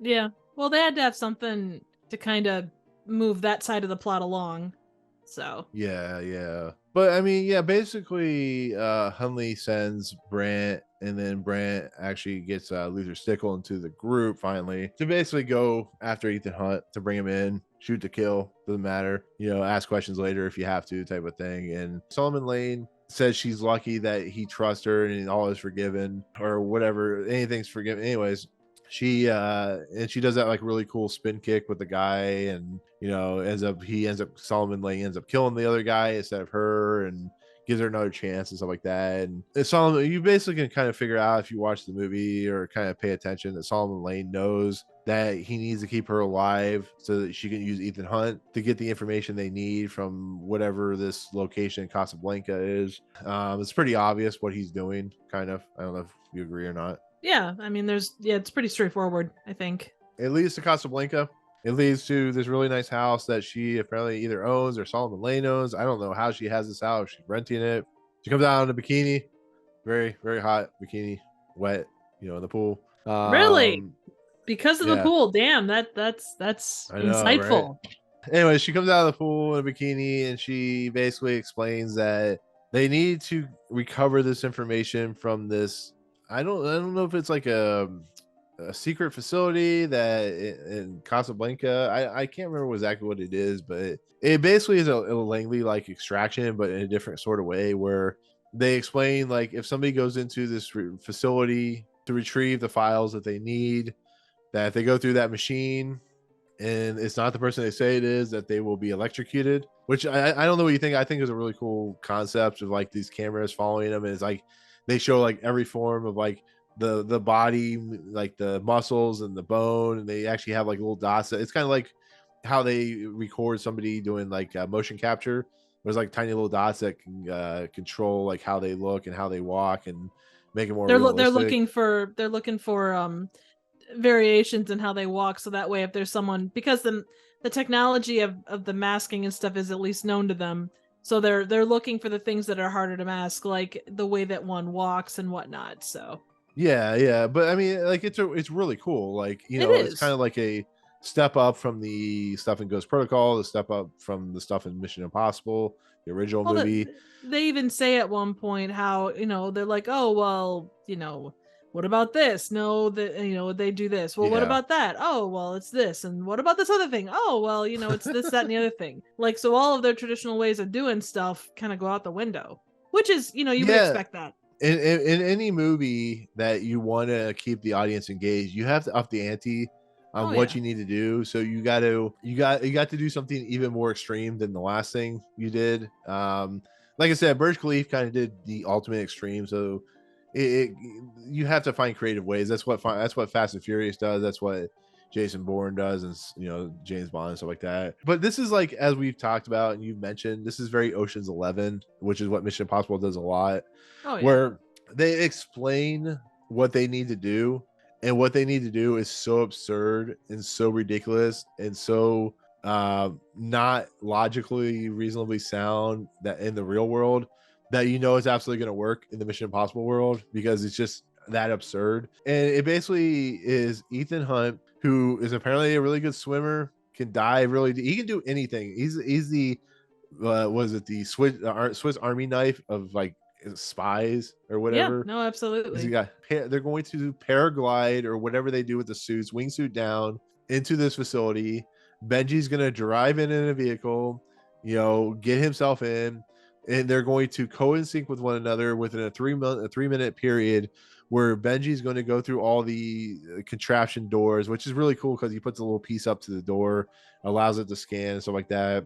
But Ethan Hunt and Ilsa are going to go to this facility where a underwater containment center is, that he has to insert a chip into a specific slot to allow Benji to not get caught. Now, any movie would do something a lot simpler than this, but no, this has to be Mission Impossible where they can't make this simple. So they're going to have to go into this facility.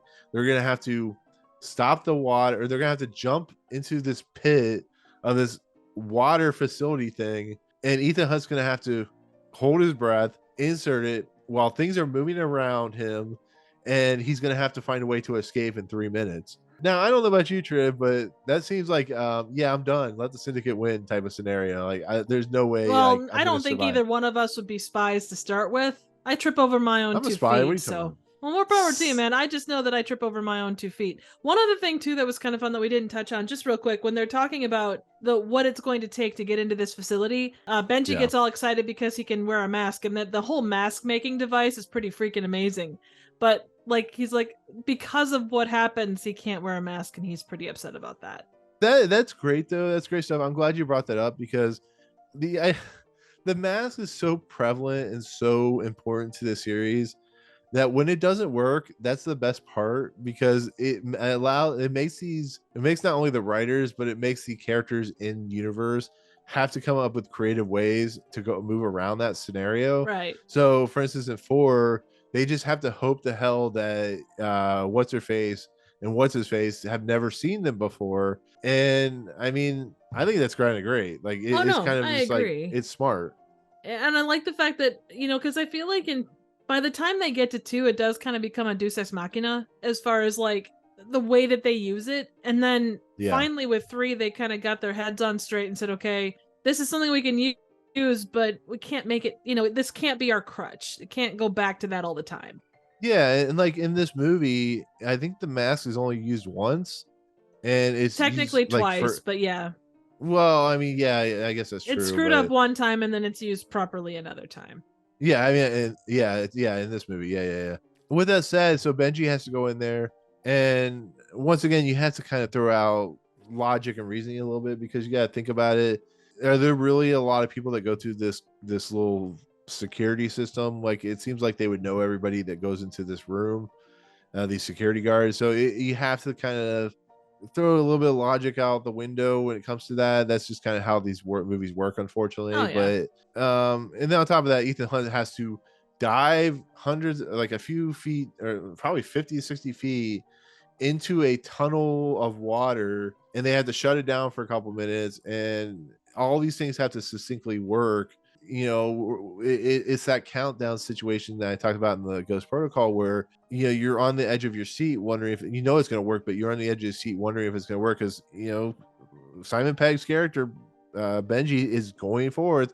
Ethan Hunt's struggling to even get the little microchip into the machine, and luckily he does it. But if it weren't, once again, the luck situation comes into the fact where he loses oxygen and he pretty much blacks out and dies. And I love how they play with this later on, but everything works out. Benji goes in, downloads the whatever files they need for the whatever they need. It's like the language stuff, the files or whatever. And Ilsa has to save him and get out into the water system or whatever. And she saves him with a freaking defibrillator. It's like we're back in 2 or 3 again. Right. And on top of everything, I like I like how they play with that, because one, he technically was dead. He had drowned.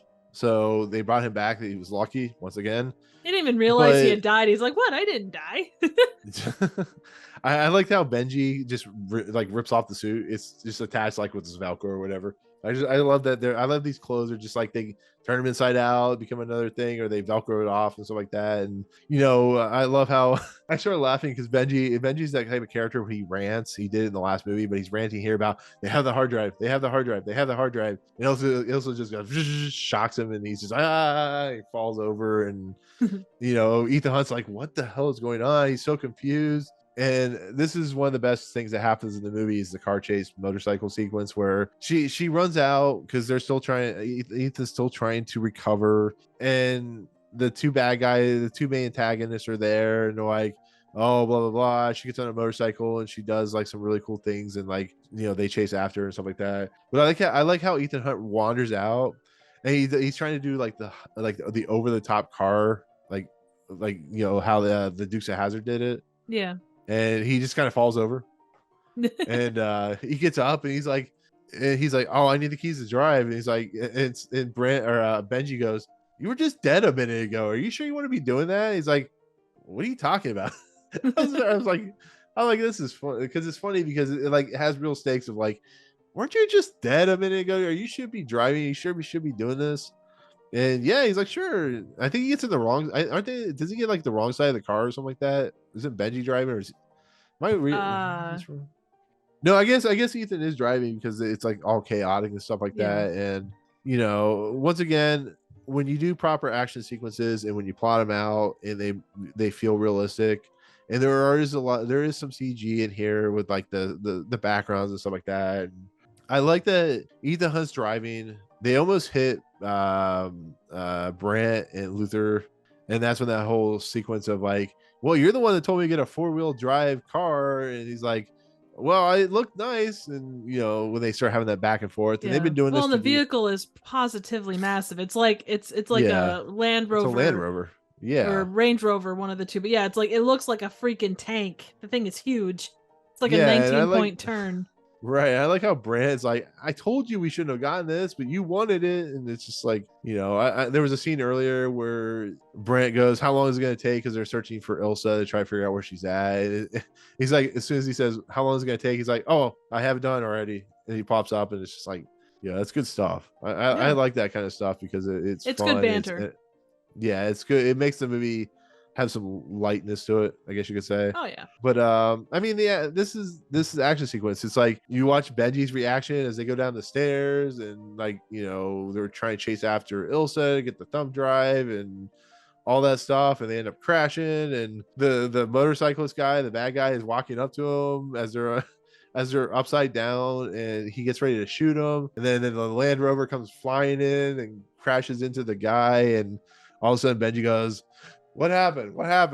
I don't know. I mean, it's really good stuff. And then it leads into the motorcycle sequence where Ethan Hunt is chasing after him, and we get this like really exciting, one of my favorite types of sequences where it feels real. It feels like it's being done without assistance. I love how like when they get down low to one side, Ethan Hunt's like leg almost scrapes against the ground. He actually thinks about that, and he knocks the I don't know if you notice this, but like one of the motorcycles flips and actually crashes and explodes. Yep. Which is great.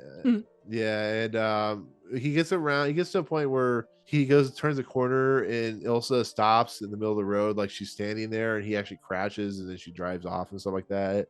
I mean, I don't know. Tell me what you think. I like I said, I've been talking, but like this whole sequence, this whole chase sequence, I did it in like really quick fashion. But what did you think? Oh no, I think it's really solidly done. You can see that there's a lot of coordination with actual stunts, that you have the CGI to kind of back stuff up. When the one guy on the motorcycle explodes, it's just kind of an afterthought, but it is quite funny. The banter between Luther and Brandt is very good. There's very little to say, well, that sucks. I mean, like I say, this movie is built around big set piece or big action pieces. And and it's one of the things I like about this movie, and just the nature of how absurd it is. Like I said, the scene before was him in like this water computer system, and then he dies, and then he brings back, and he's like in this car chase sequence with Benji, who's freaking out. They're like going backwards and they're going forwards, and they crash, and he gets on a motorcycle, and it constantly builds and builds and builds to the point where she stands in the middle of the road willing to almost get hit for Ethan to spin out against the ground and stuff like that. And it's hard not to love stuff like this. It's hard not to be exhilarated by it. It's hard not to feel that there's something special at work that makes it so kinetically unique and exciting, and just it's like smartly done, and it just feels like you're never lost. And you watch stuff like Bullet, you watch stuff like The French Connection, you watch I mean any movie that involves like a chase sequence that's really well done, and there's something awe-inspiring about how they can edit it in such a way where it feels like there's a rhythm to it, and it feels like there is a speciality to it. And you watch like Tom Cruise, and like sometimes he may be on that, like, actually, honestly, to me personally, I don't think he was ever in a rig. I think he was driving throughout the whole entire thing. They just had to keep up with him because you have to keep up with Tom Cruise to survive and stuff like that. And Yeah. I don't know, like I said, I know I'm talking a lot, but it's such an impressive I mean, you're thing to passionate watch. about the scene, and it's a solid scene. There's no doubt about that. So Oh, I know. I feel like I don't want to like not give you a chance to talk about it. So no. I mean, you kind of covered everything that needed to be covered, and there's you can say, oh, there was this and there was that, but I mean, it comes down to it being a really well put together, well edited, well shot scene with people that knew how to do the shots that needed to be grabbed. Your stunt people and Tom Cruise were very well versed in how to do what they needed to do. That they knew how to work within the confines of what they had available. Yeah, and I'll give a good example of like one of those action sequences that truly astounds, and it's from Extraction 2. It's a 21-minute single shot. At least it's attempting to be a single shot action sequence. And it's the same thing where to make something truly exhilarating, you have to have a level of competency, a level of smartness to do something like that, because you could have an action sequence like this. It's always been criticized for like Transformers or something like that, where the action sequences they're fun to watch, but they're so kind of distorted and so just like Everything your moves so level. quickly, you're not a Yeah, you can't make the connection as to where people are in association to each other.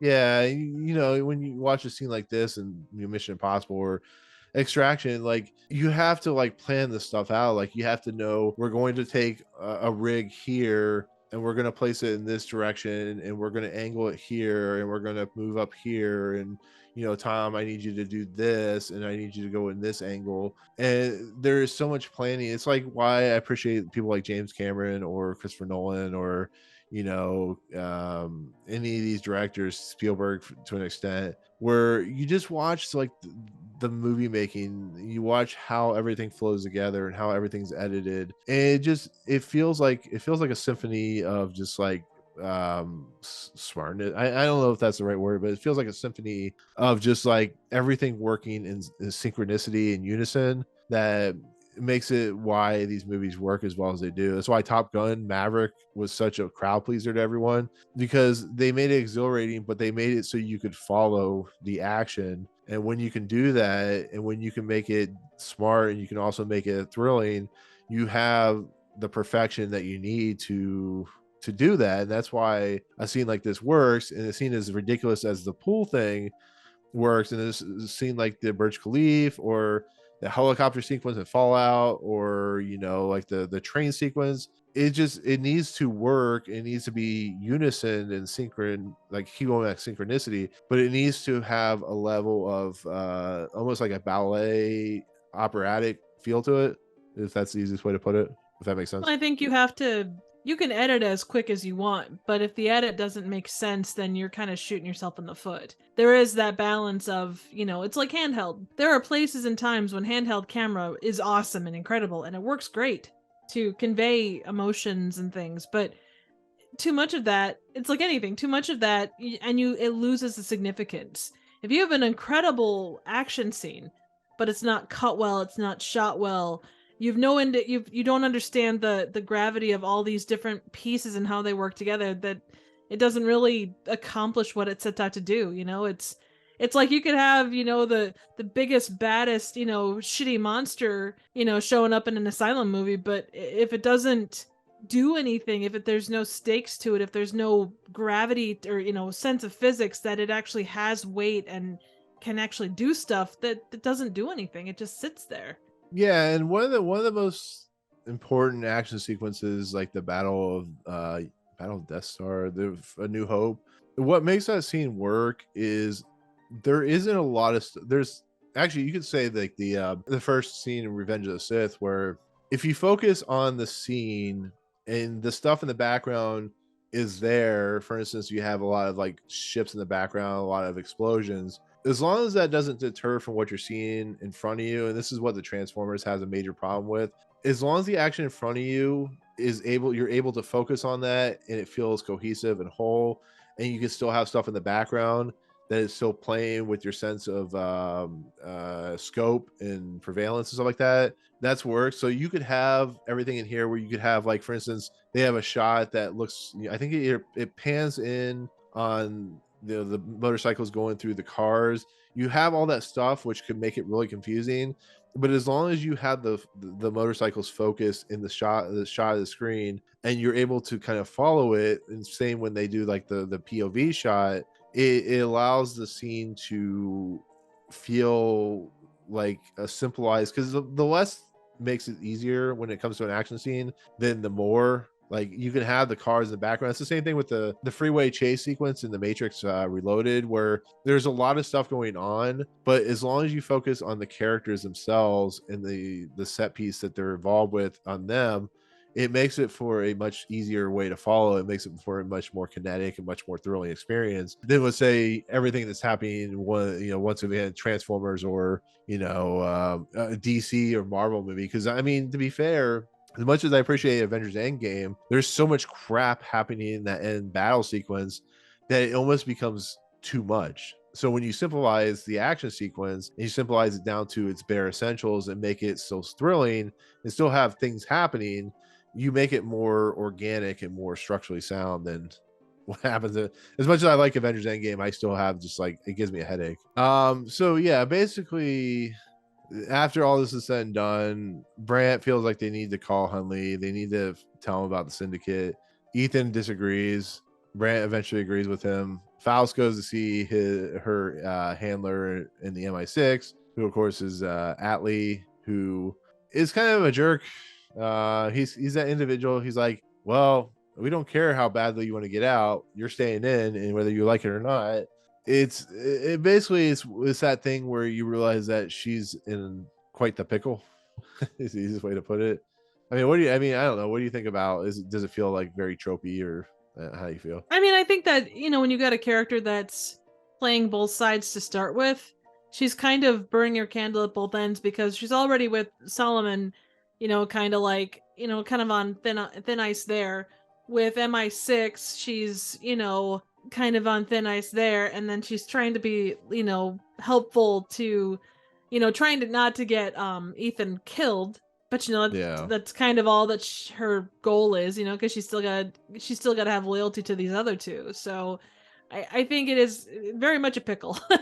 But and it comes down to where will where she wants to go, but the question is, will she be able to and still keep her own life? When she goes back to see Solomon Lane, they find out the hard drive's been Erased. Thank you, erased. And I think she figures out who does it, but it basically leads to the four of them, Hunt and all them, meeting her. And the basic problem is they find out what's going on. They find out they have the hard drive, but this is where they make the mistake, and where I think it's like you have all these characters and they're not really paying attention to what their surroundings, and it basically leads to Benji getting kidnapped. I don't know how you feel about, I honestly don't know how do you feel about that, Benji getting kidnapped, and wouldn't you think these guys would be smart enough to realize that maybe they're being played by Ilsa? I mean, it's already happened once or twice already. I think that they're aware of the fact that she's an unknown quantity, I guess, for lack of a better term. I think that like they're kind of going off of Ethan's trust of her because she did save him twice. She provided information in various ways. You know, they don't know. They know that she's working with Solomon, but that's kind of where it starts and ends. So yeah, I mean, I think you can kind of see it coming just because they're trying to like hobble Ethan and company while getting, or trying to get what they want out of the deal, because the only copy of this hard drive that they have is with Ethan. So they're just kind of doing the classic swap what I want for what you need kind of a deal. Yeah, I think they find out that the like either hard drive is encrypted or It's triple they, encrypted. So basically there's one person on Earth that could yeah, it's called like Redbox or something like that. yeah, Yeah. it basically has to have retinal scan, hand scan, and then a certain vocal phrase said, and the only person that can do that is the Prime Minister of England. You mean the main captain from Pirates of the Caribbean? Also that. Yeah. No. Yeah, I mean, but like does it bother you that Benji gets kidnapped, or do you think that was the right move for this movie? I think that was gonna happen. I mean, he's kind of become like, and I don't know about you, but and maybe it's because I enjoy Simon Pegg, but of the characters in the secondary crew, he's kind of my fave. And I think that he is probably, they wouldn't bring him back if he didn't bring a certain thing to all of it. So Yeah. even though by and large, they're probably not gonna kill him off, there is still that, oh no, they captured this guy that has had nothing but loyalty to Ethan, and oh no, what's gonna happen? And so Well, I do think it's funny that Brant and Hunt go after the van. All right, Luther, go watch her. Make sure she doesn't leave. And Luther's like way far away from her, so she can like escape at any point. And Luther's not exactly a fit guy at this point. So I thought that was kind of funny, but well, he's the guy behind the screens. I mean, that's what he does. So yeah. It's like I've lost her. And then like it just I don't know. But they basically get a call from Solomon Lane that says, we'll kill your friend, or if you don't, recover this information. And you have like, I don't know, a few hours or whatever it is. And so they basically Brant calls Hundley, which is we find out later is a ploy to get Hundley there to see the truth. They've kind of figured out that Atlee is one of the main bad guys. It's not really that it's easy to kind of figure out by basically his kind of demeanor. Hundley meets Brant at this soiree that the Prime Minister is gonna be at. It's like an auction thing, and they bring the Prime Minister, who's played by the guy from Pirates of the Caribbean, which is Tom Hollander, into the room and explain to him about the syndicate. And they find out it's like that scene in Independence Day where they're like, oh well, Area 51 is not real. Well, sir, that's not technically true. And it's basically they shoot the Prime Minister to get the information so they can unlock it, blah blah blah. So they find out it's like a bunch of money. Here we get your favorite thing in the entire franchise, the mask pulling off. We find out that Atlee was actually once it's found out that Atlee was the kind of co-starter of the syndicate, which was basically like an ops organization that is like the IMF, like you said, that they were there to stop people. IMF, yeah. Yeah, and they all went rogue, Rogue Nation and stuff like that. And basically, this shows Ethan Hunt was actually doing the right thing, that he was right, which, like I said, we talked about this earlier, whether that's really justifiable for, it's just a very atypical thing. But I mean, Atlee comes in, they shoot him with the truth serum dart or whatever. And I mean, I don't know. What do you think? I mean, there's plenty of UK prime ministers that could, use a good trank or two, but beyond that, no, I think the scene works well. You're kind of caught off guard when the MI6 guy, like, is revealed to be who he is. I wasn't kind of expecting that, but it was kind of cool to see, like, after all was said and done, and it came directly from the lips of the Prime Minister that the syndicate was a thing. It existed. It wasn't a figment of Ethan's imagination, which was good, because there would have been no way he would have been able to prove that. Yeah, and I gotta ask this question: is there a term limit on the Prime Minister's role?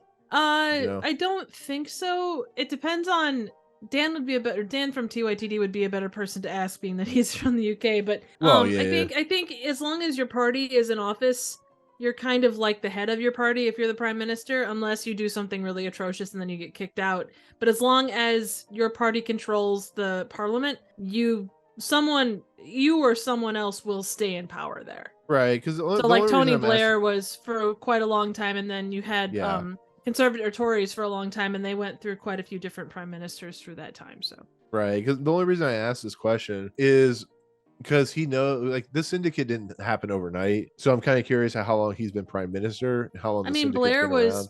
Blair was in for a fair amount of time, and Thatcher was too. Okay. Yeah, they were both. Hang on, let me look it up quick.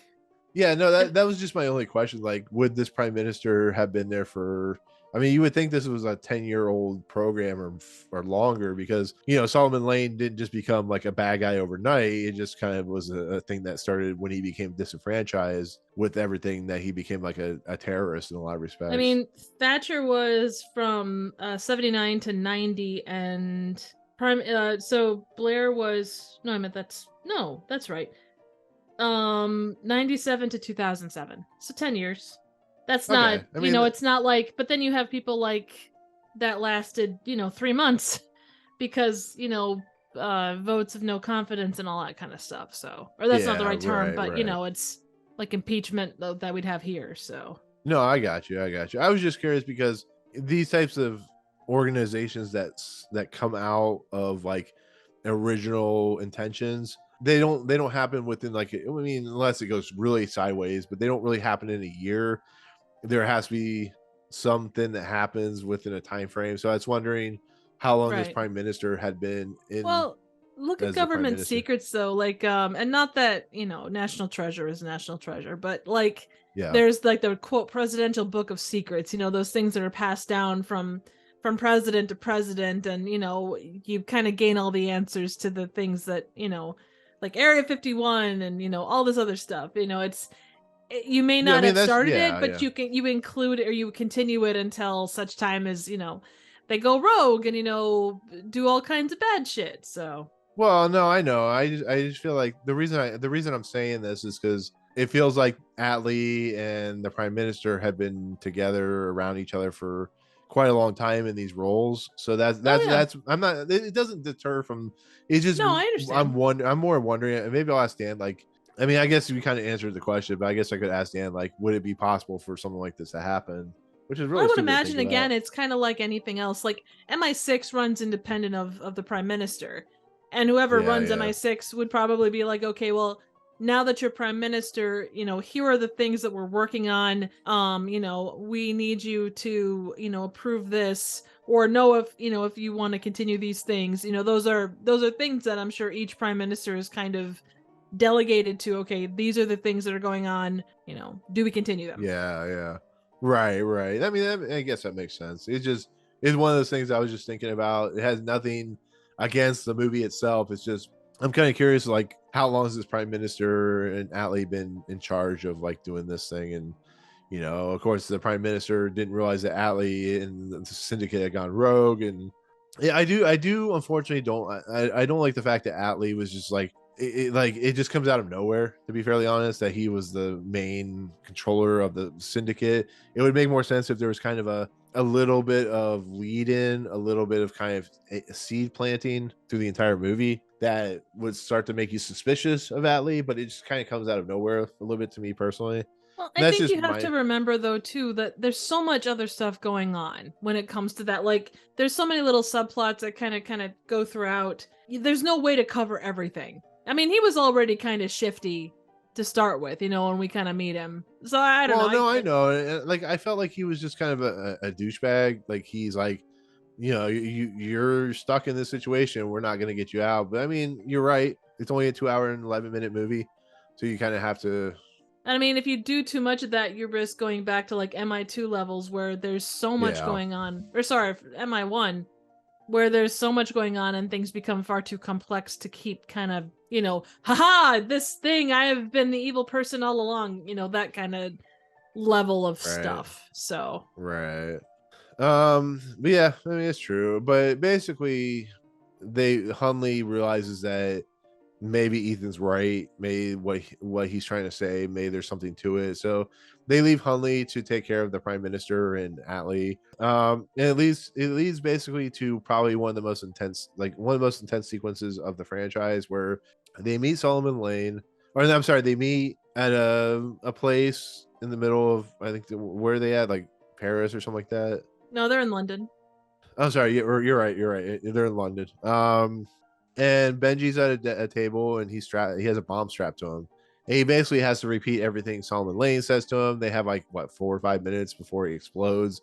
Yep. I love these kind of sequences because, you know, I mean, anything could happen. Like, I'm not saying that Benji's gonna die. I'm just saying, like, you don't know. I mean, maybe it's the end of Benji. It just there is an aura of like intensity and like stressfulness to it, where it's doing the same thing that Mission Impossible Ghost Protocol did, where so much is happening, so much is being explained. The time is always constantly running. The ideas are constantly running. Simon Pegg's character Benji's having to repeat everything. Somehow Ethan Hunt or at least supposedly memorizes everything on the hard drive. So he gives, you know, Solomon Lane some money and says, you need to let Benji go, and blah blah blah blah. And it's like, you know, the bad guys come up on him, and, you know, basically Ilsa puts a gun to Ethan and says, you need to let Benji go or I don't help you. And, you know, it leads to eventually Benji being let go. But like, what do you think about a scene like that? Just not like what happens here, but just like a scene that has that building tension of like, there's a ticking time clock, there's a possibility of a lot of people dying, and like a scene like that in general. What do you think about, like, how do you think it is effective here? I think it's one of those things that it's like if you go back to silent movies and there's like the chick strapped to the railroad tracks. You know, it's something that's done pretty frequently, so it's making it stand out from all the other versions that are out there, you know. And I did like the way that they did it. I thought that it was well done, like having Benji have to repeat every single thing that Lane said, and then like when he has his own moment, he's like, this is me talking, you push things too far. Like he's in this moment of like he might die, he's like getting that crap off of his chest, and I really enjoyed that. Yeah, and I mean, it's a very atypical scene of like tension. How do we use tension in that way? I like that it feels like it feels real. It feels like, yes, this guy that is Ethan Hunt cares more about getting his friends to safety than he does about himself, about the money. Like, he's doing everything, even though they go down to the last second where Salmon Lane at the last second like disarms the thing. I just like that it once again shows that Ethan Hunt is a character that with many flaws, but the one flaw he doesn't have is his love and admiration and respect for the people that work with him and the people that work around him. And he's willing to do everything in his power to save them, but he is also playing chicken with it. So there is a level of flawness to that chickenness, that I'm not saying he's chicken, but the idea of like what he does.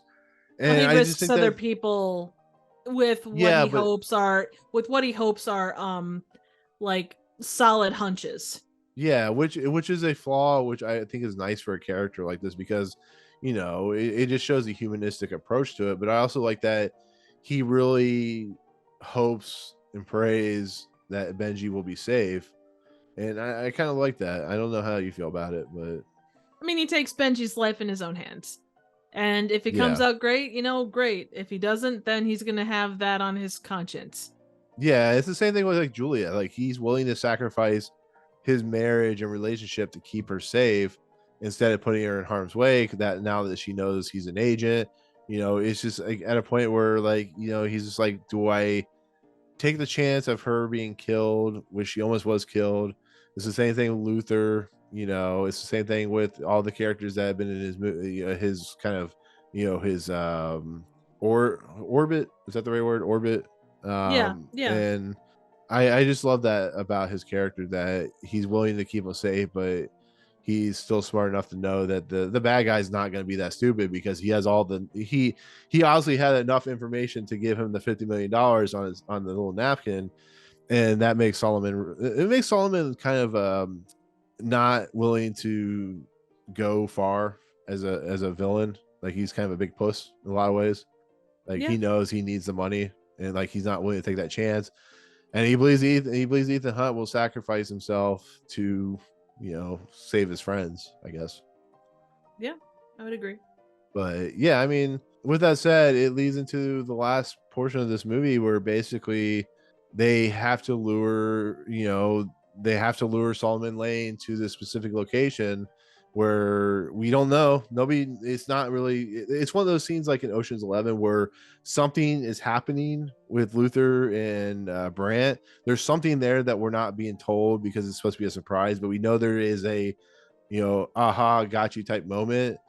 But I like how Benji runs away and he goes to where he needs to go, and the Ethan Hunt is basically luring Solomon Lane to a specific location. But Ilsa, she almost like lures, or she's trying to go to the same place, but the guy, the bone doctor guy, chased after her. And I asked you this question that maybe I've insinuated before. Do you think it's like a really cool action sequence? I mean, it's a really cool scene, just a hand-to-hand combat. She is badass woman taking down this incredibly tough guy. And I mean, what do you think? Yeah, no, I really enjoy the scene, and it's not one-sided, like they kind of battle back and forth a bit. And it's kind of the showdown. It's not a big like crazy set piece, but it is intense in its own right. I think it was very well done in the fact that, she shows a lot of moves to be able to do, and like when she pulls out her knife and then he pulls out like even an even larger knife, and it's like but the thing is, she's more agile and more quick, so she's able to like do, because we seen before how she was able to take down that guy, so she's able to move really quickly, stab the guy in the leg and stuff like that, and then wrap around on top of him. You think that he would like be smart enough to realize that, even though he's not, and she just like stabs him in the heart and it breaks his neck. Yep. And that's the as you end do. of it. Yep. After she's killed him, it leaves Solomon Lane to chase after Ethan. Once again, he doesn't come off as the smartest guy, because if he knows Ethan Hunt very well, like he claims to, he knows Ethan Hunt has something up his sleeve. He goes in the building, he falls through a trap door into a like a acrylic box or whatever. So basically, it's like a opposite scene from the first like few minutes of this movie, where they're like, "Mission accomplished, bitch."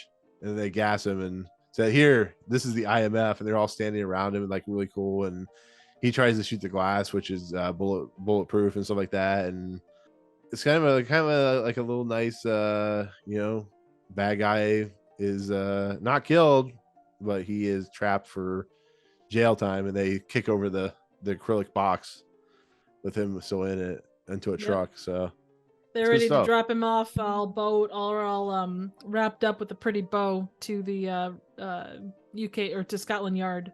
Yeah, to be shipped off with all the other bad guys of the UK. Basically, yeah. Yeah. And in the end, IMF is restored. Of course, Hunley, Alec Baldwin, is now the secretary of the IMF, and the movie ends. That's the last time I guess Ethan Hunt has to run off, and Ilsa runs off to the next movie and stuff like that. But yeah, that's technically the end of the movie. The last part has nothing to do with Ethan, and the IMF has now been reinstated. I do love the idea of like, they're like, well, you in the beginning of this movie were like, I knew we needed to disband the IMF, and he's like, well, I was doing that as an undercover op and I felt it worked. And they asked Brandt, is this true? He's like, well, I'm not at liberty to say, because that would break confidence of the IMF. And it's like a big FU moment to the council and stuff like that. So he says that he can't say anything without the approval of the secretary, and it turns out that the secretary is now Huntley. Yeah, which is great stuff, because it's funny, it's entertaining. Once again, it's like a big FU to the council. It's just like, yeah, we're back. We're like a Ghostbusters 2. We're back. We're better. We're the only IMF. And that's the end of the movie. Yeah. It's Rogue Nation. So there you go. Everything you ever wanted and no more. Yeah, that's 2.5 hours of us babbling about Rogue Nation. So yeah. With that said, after we talked about it, what do you think? How would you place it in the Mission Impossible series? I know this is your fave. I still kind of like Ghost Protocol a little bit more, and I think that's sort of like Burj Khalifa, and like the humor seemed a little bit more on point. And I know that it's not a specifically humor-driven series by any stretch. And Rebecca Ferguson was fantastic. I don't know. I think Ghost Protocol for me, and maybe it was just because it was the first one that I saw that was new to me. Like this was fantastic. I like Ghost Protocol just a little bit more. Okay, no, that's fair. And maybe with some retros, like, you know, you watch something and then you kind of discuss it and then it kind of simmers for a bit. But Ghost Protocol stuck with me a little more. Yeah, I think it's interesting because I saw these when they first released in the theater. So I think this one just kind of took me aback about how much more intense it was than Ghost Protocol outside the Burj Khalifa stuff. It was just like a complete kind of just like it became like what the franchise always needed to be, which was it went from kind of a dumb spy thriller with a one big name star and some other stars in it to being a character driven story that was smartly done, has some great action set pieces, and kind of completely changed the action spy game with a franchise that was flailing and just the nature of what Mission Impossible 3 did to up to now. And then we'll find out with Fallout. And then I hear really great things about Dead Reckoning. It was a movie that was, I think at the time, just completely special with what it's doing. And Fallout, Mission Impossible Fallout is a completely different special reason, you know, as I've told you before, is my being my first review. But there was just something about at the time that this movie just hit me kind of in a different place, and that's why I always consider it just such a special action movie that stands tall against the other films, I guess, is just how I look at it. So Understood. but I mean, yeah, did you have any like last thoughts on before we kind of conclude? I think there need to be more action scenes set in opera houses. All right, make a whole Because movie that was just pretty one, fantastic. right? Just one whole movie, just one whole set piece for an hour and 55 minutes. Oh hell yeah. Just combat fighting or yeah, make it so, people. But with that said, this movie was a pretty big hit. It's one of, you know, Tom Cruise's bigger movies. It was made $680 million worldwide. It was I don't think it was as big as, I think it was a little bit of a step down from Ghost Protocol, but I think it was just successful enough to allow him to greenlit, you know, 3 years later, a new film with Fallout. And once again, it keeps setting a high bar of just like willingness to be smart, but also take chances and allow Tom Cruise to be an insane person. And like I said, I think we both agree it's a pretty good movie. So oh yeah, it's excellent. Like you say, the set pieces, the action set pieces are excellent. To have Ethan kind of have an equal with what he does is cool. Benji and Luther were fantastic. Brandt was a fun addition. There was a lot of good banter back and forth. It was a solid movie, very good and well put together. For all the little nitpicky things, it was well done. So right. And when we get into Fallout, I'm going to be curious about how you view that film compared to this one, because like I said, Mission Impossible Fallout, which is the next film we're going to talk about, and the last film before the new one comes out, people consider the best in the franchise. Mm-hmm. Like almost everyone considers it. Right. No, understood. And I'm going to be interested to see if you still think Ghost Protocol is your favorite. I'm like I said, you probably will, but I'm just curious what you think, because it does some really interesting things with. Well, with and I think Hunt's like character. You know, big screen versus even a TV screen. There are movies that are meant for the big screen, and I think these are definitely on that level. So yeah, no, there's definitely, this one was very good. It was like the difference between this and Ghost Protocol are not massive by any stretch. I think just the Burj Khalifa scene, just there was, and we've talked about it. There is something so intense about that, and not to say going up in a plane is any less intense, but I don't know. Burj Khalifa just stuck with me a little more. Yeah, I get it. Like I said, Burj Khalifa scene's probably the best action sequence they ever did. So, I mean, at this point, I mean, I who the hell knows what they're doing Dead Reckoning from this point. Yeah, but, very true. So yeah, we'll take it into outer space, and they do like the jump out of outer space. I mean, he is doing an outer space movie, so you know, they could, I guess. So, but with that said, that is our look at Mission Impossible Rogue Nation, the fifth film in the franchise. Next week we'll be concluding this kind of run through of the Mission Impossible franchise with, of course, Fallout, Mission Impossible Fallout, and then we'll also be doing a review for of course Dead Reckoning Part 1. So look forward to those two. But Triv, as always, you're awesome. Thank you. I think I give you on these reviews for a reason. You make me look better, I guess. I don't know. Would you say mission accomplished? Sure. Well, I'll say that next week when we finally finish the series, but for the time being, It's not mission difficult. I guess it's mission difficult, but it's mission impossible right now. So It's all good. Anyways, you have content. You have a theater. Where's that at? You can find me here on YouTube at Trivial Theater. I just did Bloody Muscle Bodybuilder in Hell, which is a fantastically fun Japanese movie that kind of takes its own take on Evil Dead. Highly suggest checking it out. If you don't check out the review, definitely check out the movie because it is so fun.